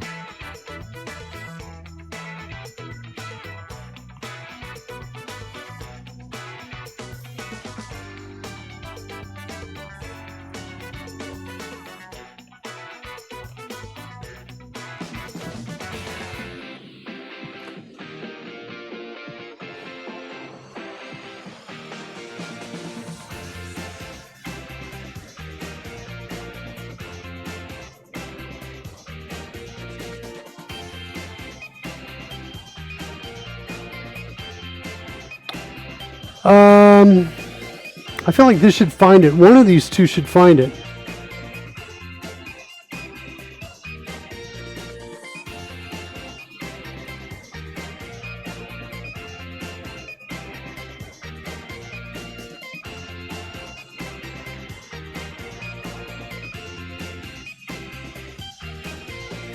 Like, what are my other options? It's either going to be a field or a property.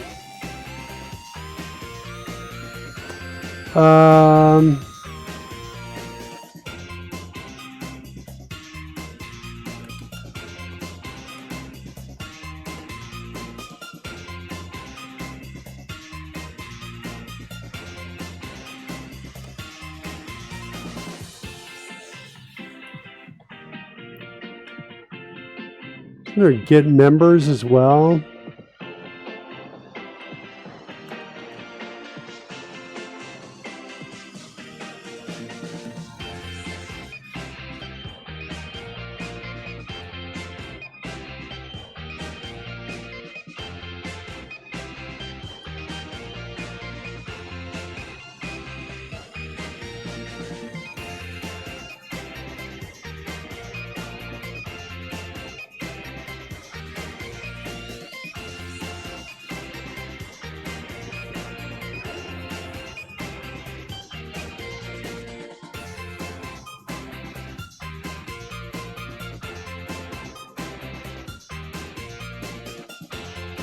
Well, okay.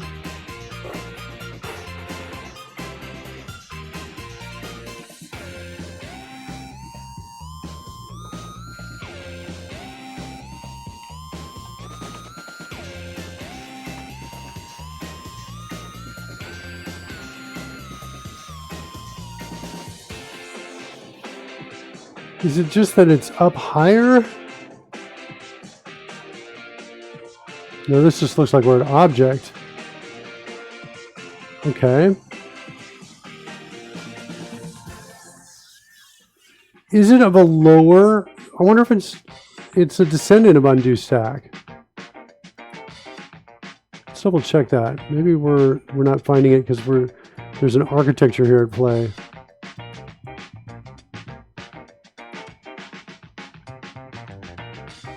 Runtime is not able to evaluate this expression. Okay.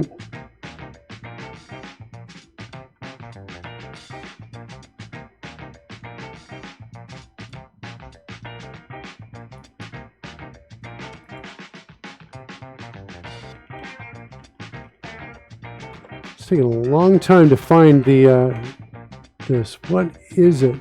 Yeah, it looks like it's that type.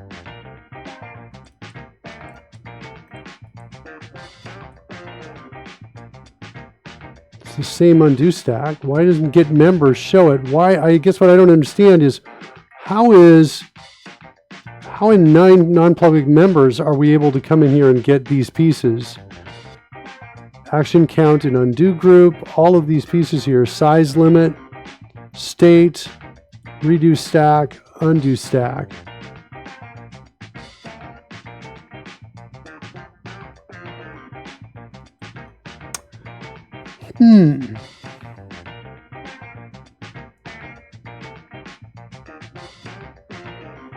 Let's see if the internet can help us.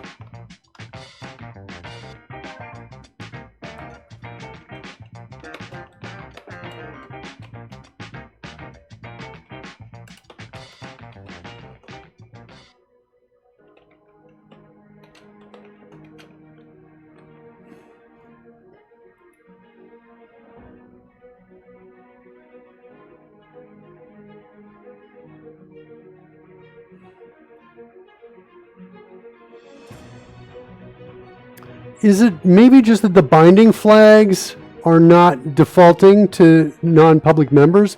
That's probably what it is. That's probably what it is. Okay.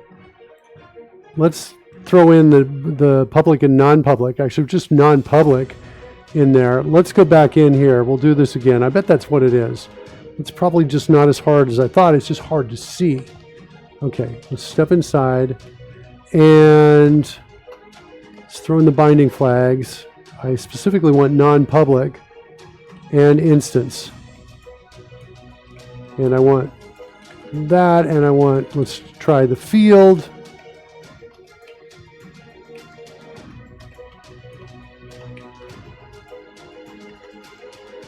Let's see what we can find out of one of those two. No, got it. Okay. That was painful. All right, so there's my undo stack. Let's call that undo stack. Here's my redo stack.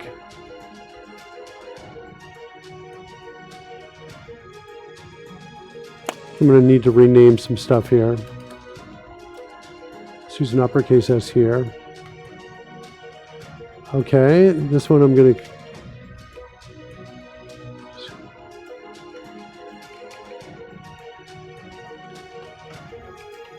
All right, let's see if we can get that. What's going on here? Oh, this one, I want it to be here. No? Shoot. I'm going to kill it because I want to rename these.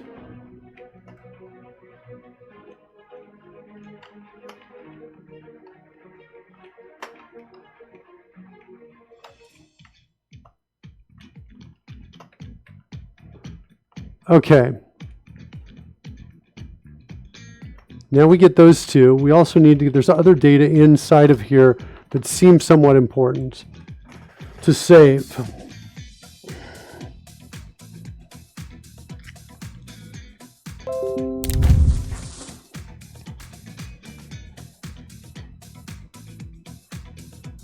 right, initialize player data. Yeah, it's a mess. I really am curious as to why the original idea didn't work. I feel like looking at the code would tell us, but I think it kind of doesn't matter because I don't really want to go change the code. So even if we found out what it was, I'd still be like,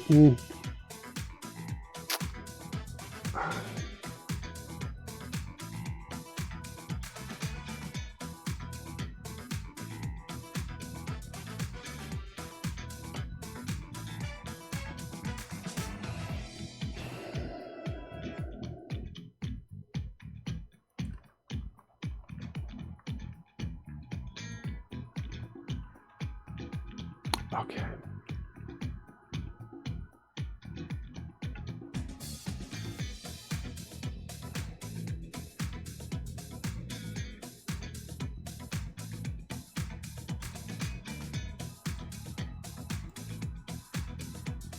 I feel like I'm going to need to get every one of these here.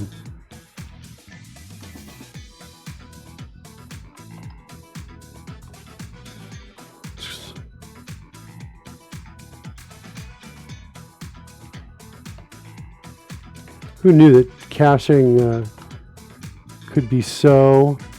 All right. Is there a get fields?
Oops, that's not what I wanted to do. Hold on.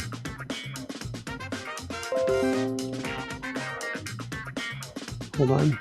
Store field, and I want to just send a field out to it like that.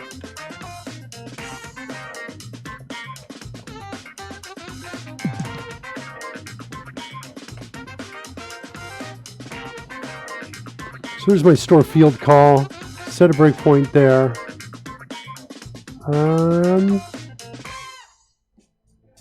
Field info.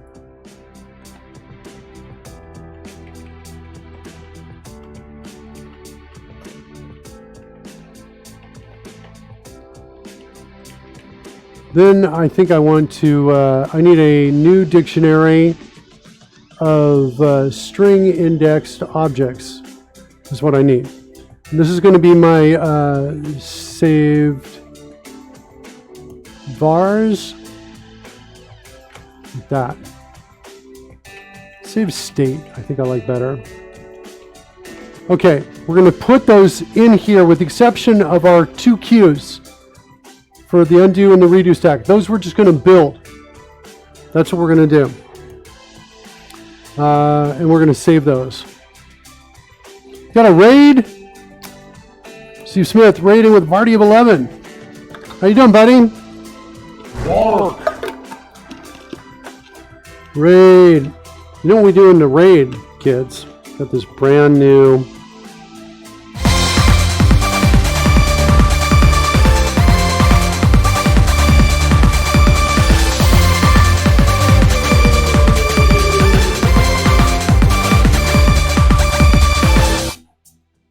Okay, that's it. We did the raid. Steve, how you doing, buddy? I don't know if you guys know this or not, but he's awesome. How's everything good going over there in your part of the world? Are you safe and healthy? I hope you're okay. I'm in the middle of trying to create some tooling inside of WPF that's somewhat similar to CodeRush. And look at me, I'm freezing up right now. My understanding, this is happening. I don't know. OBS is choking for some reason. My machine's got plenty. There's no indication of an issue. There's my machine stats right there. But for some reason, in this stream, I've been freezing up a little bit. Good. Staying at home a lot. Yeah. Yeah, Karen's like, hey, can we go out to a hotel with the family? And I'm like, with a bunch of other people. I'm like, yeah. So, freezing. Yikes. Well, stay warm. What's that? GitHub.com. Art Ellis. Smartinium. What is this? Oh, Smart Enum.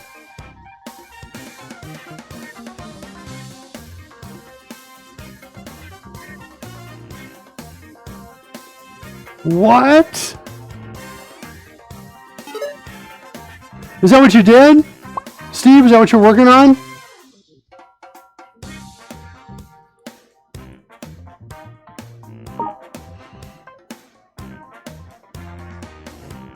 Yeah, as long as nobody else has breathed in the hotel for at least a few days. Yeah, I know. I'm just like,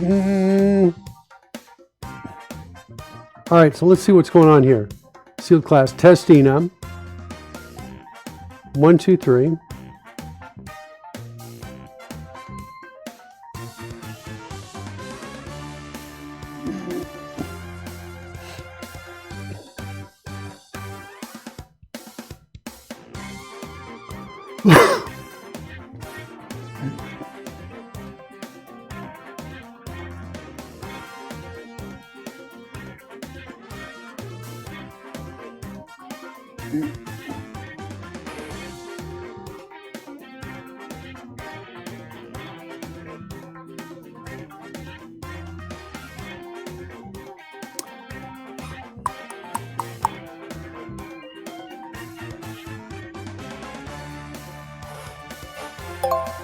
I'm rating. Useful anytime you have a regular enum, but wish it could do more. Like even just display a label with punctuation or spaces. Yeah. So, gotcha. I kind of work around that need with attributes. I'll create a custom attribute with the text in the with punctuation or spaces.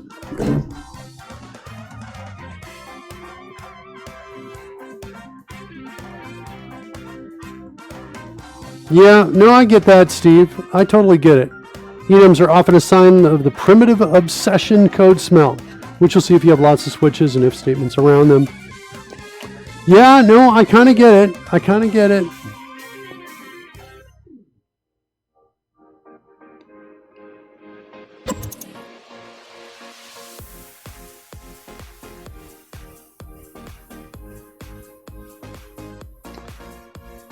I love the documentation here, by the way, Steve. I love the clarity here and the depth of it.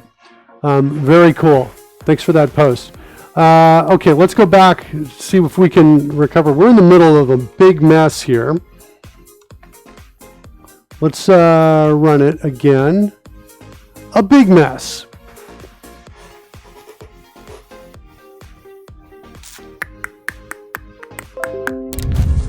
A big mess because we're working with a third-party control here. Let me initialize the player data. We'll get the scroll down so we can see the code. It's had good community support too. That doc isn't all from just me or noisy code. Awesome. That's super cool. I love it. All right, coming over here, bringing up the code. Boom. So what we're trying to do is we're trying to shift. There's a couple things. The thing one of the things we're trying to do is we're trying to have automatic saving. So we know there's no concept of saving the file anymore. But with that, we need to be able to undo and redo. The third-party control has an undo stack. Now we tried saving a reference to the stack and giving it its own brand new undo stack every time we changed. Because here's the tricky part here is that when we change from one view to the next in the editor, we want to reuse the same editor control, but just load in new data. But we're going to take that undo redo stack, save it, and then bring it back. That's what we're trying to do. The problem is the data we need to get to is going to require reflection to get to it. So what we started out as kind of a clever approach turned out not to work because of the underlying code of the third-party control we're using. When we assigned a new undo stack to it, it took our old one and cleared it. Somehow it kept a reference somewhere else and some code in there just said, okay, we're going to clear your stack. And I was like, what? You don't have a reference anymore. I just gave you something new.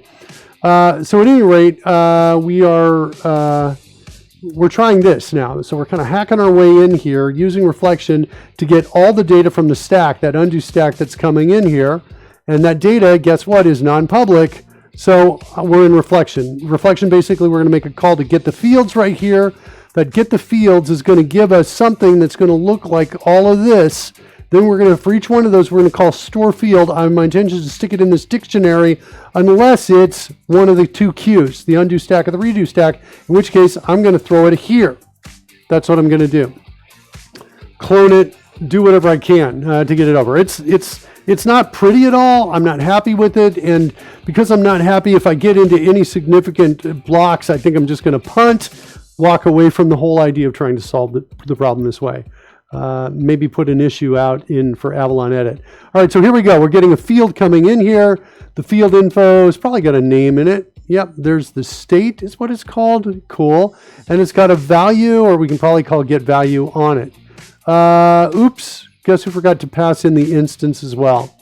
We're going to need that instance. Because we can't do anything without that instance. So we need to get the value in there. So let's add that parameter, throw that over there. Okay, now we can set a breakpoint here, clear the breakpoint there, and let's run it.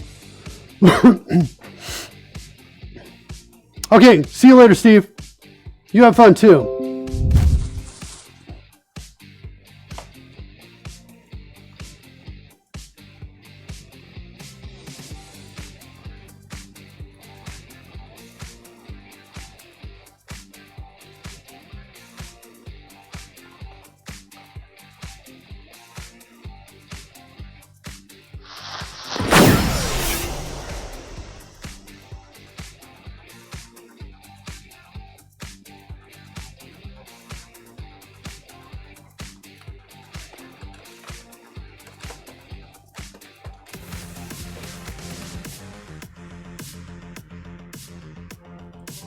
All right, here we go. So now we got the field info coming in here. we want to say if save state dot contains key. We also want to get the value here. Let's get the value of it right now. So we're going to say get the value equals stack dot dot get type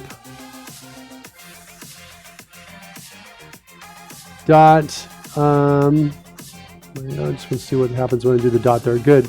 Okay. Get type, and then we want to say, oh no, wait, I think we just need this, field info. Sorry, field info dot get value and pass in stack. Okay, there's my value. Cool. Now, if we contain the key, the only thing is,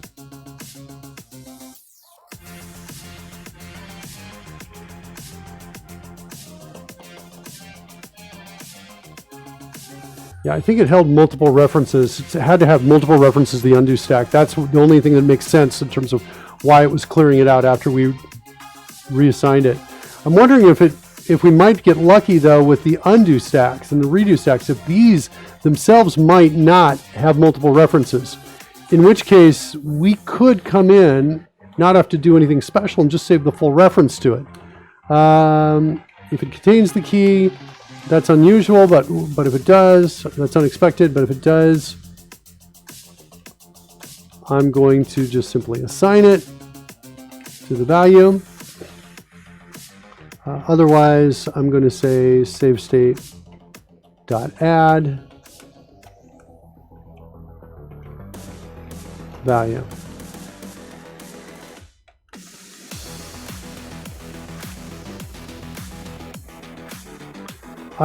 I could also do this. If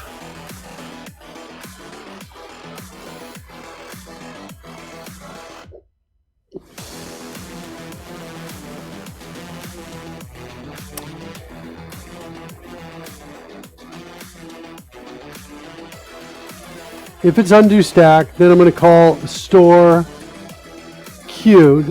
dequeue, and we're going to pass in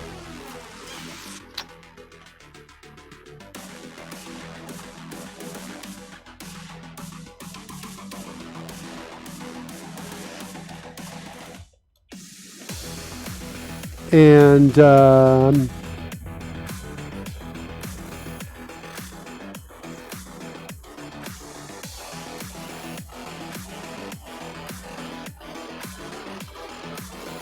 like that.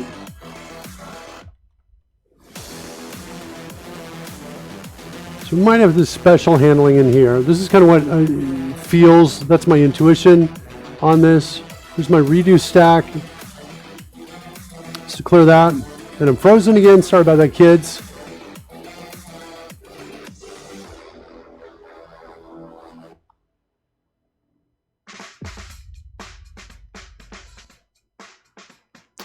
What is happening here?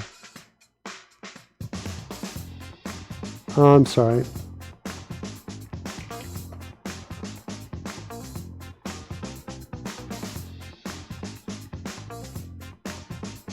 Oh no, we're okay. We're okay. We're okay. All right.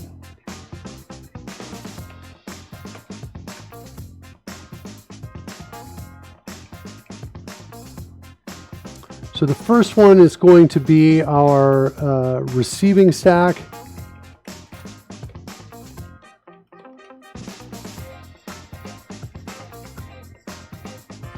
Stack to store, like that.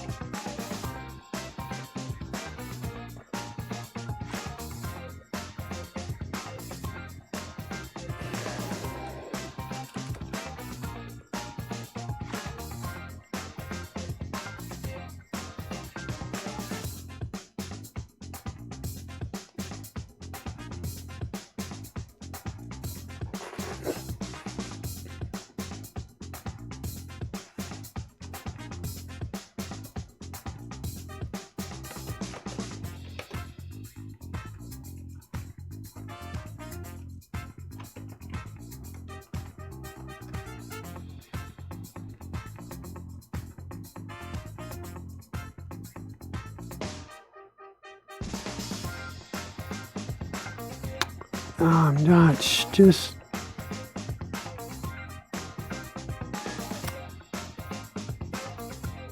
Let's see if we get lucky. Actually. And I'm going to just directly save it straight on in. Like that. That's what I'm going to do. So everything is just going to be saved in. What's my problem?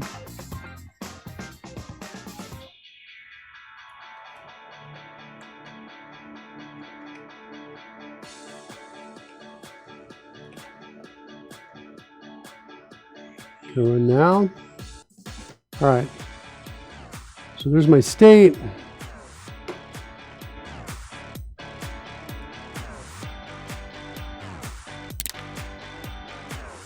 All right, so we've saved it. Now we go back. Is that where we are? Do we have, what's the save state data here? 13.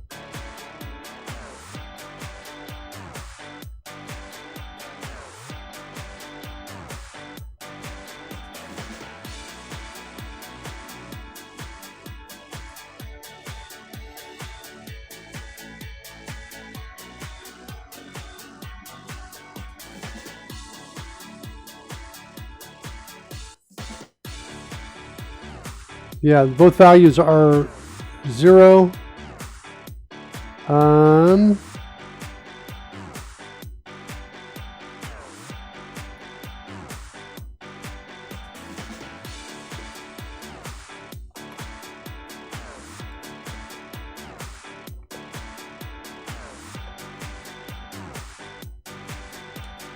Yeah, I'm about to jump ship on this is what I'm about to do.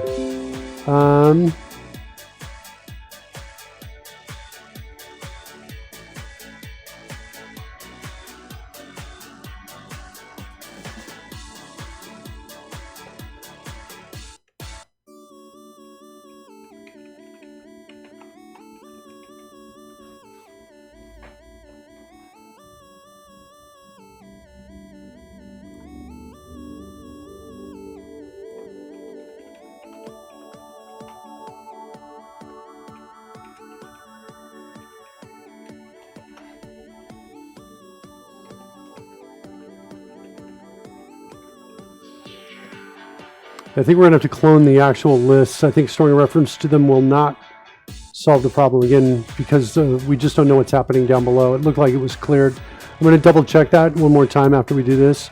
This one we want to use field info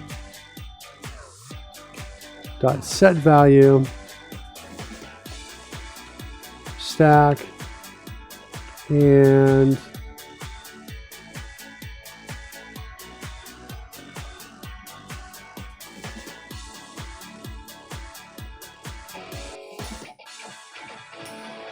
I think it's that. That's the code. Yeah, I think we're going to have to clone the lists. I think we're going to have problems that are going to require code like this if we do it.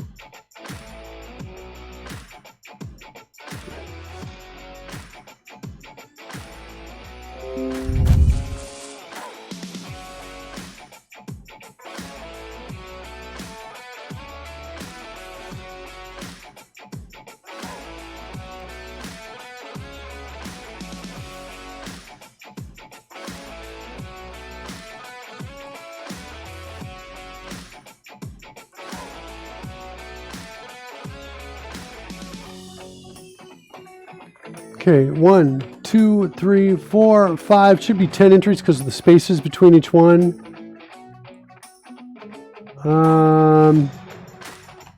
Yeah, undo's not working, and I have no breakpoints. Is that what's going on?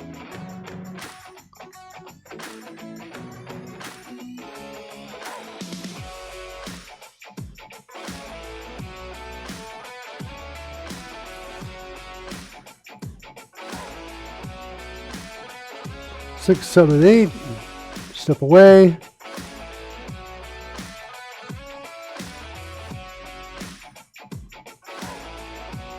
Action counted on Drew group is 2.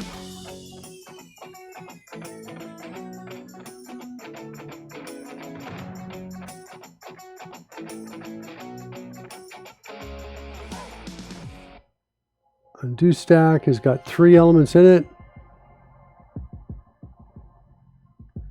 And the array, those are the 3 elements in it. Yeah, it's pretty...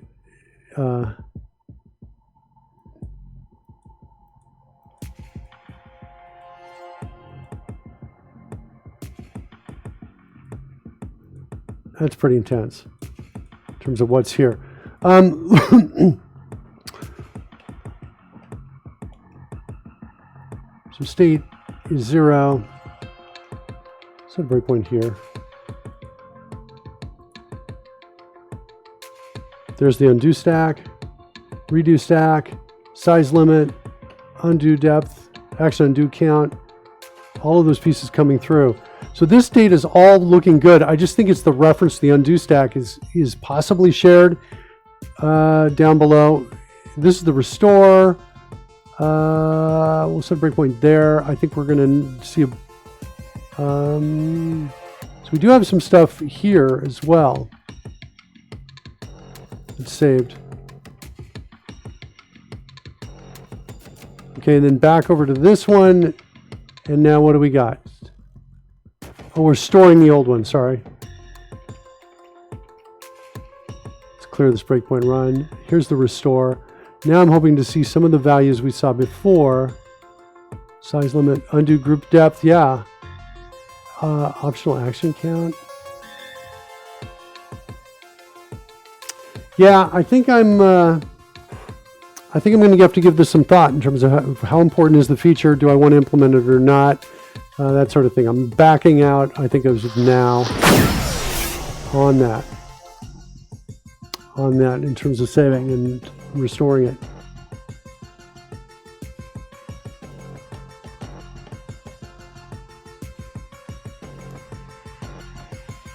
I'm deciding it's not that important. That's what I'm going to do.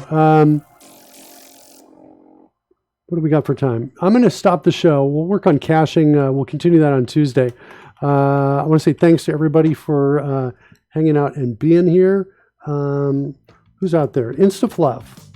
Taylor and Code is still going, it looks like.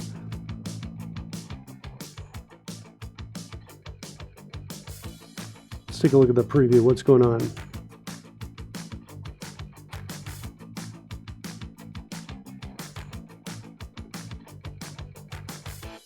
Offline.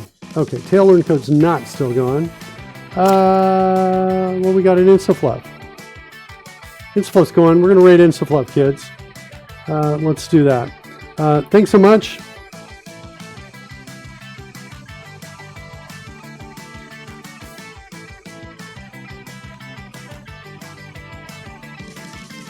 And we'll see you guys on Tuesday.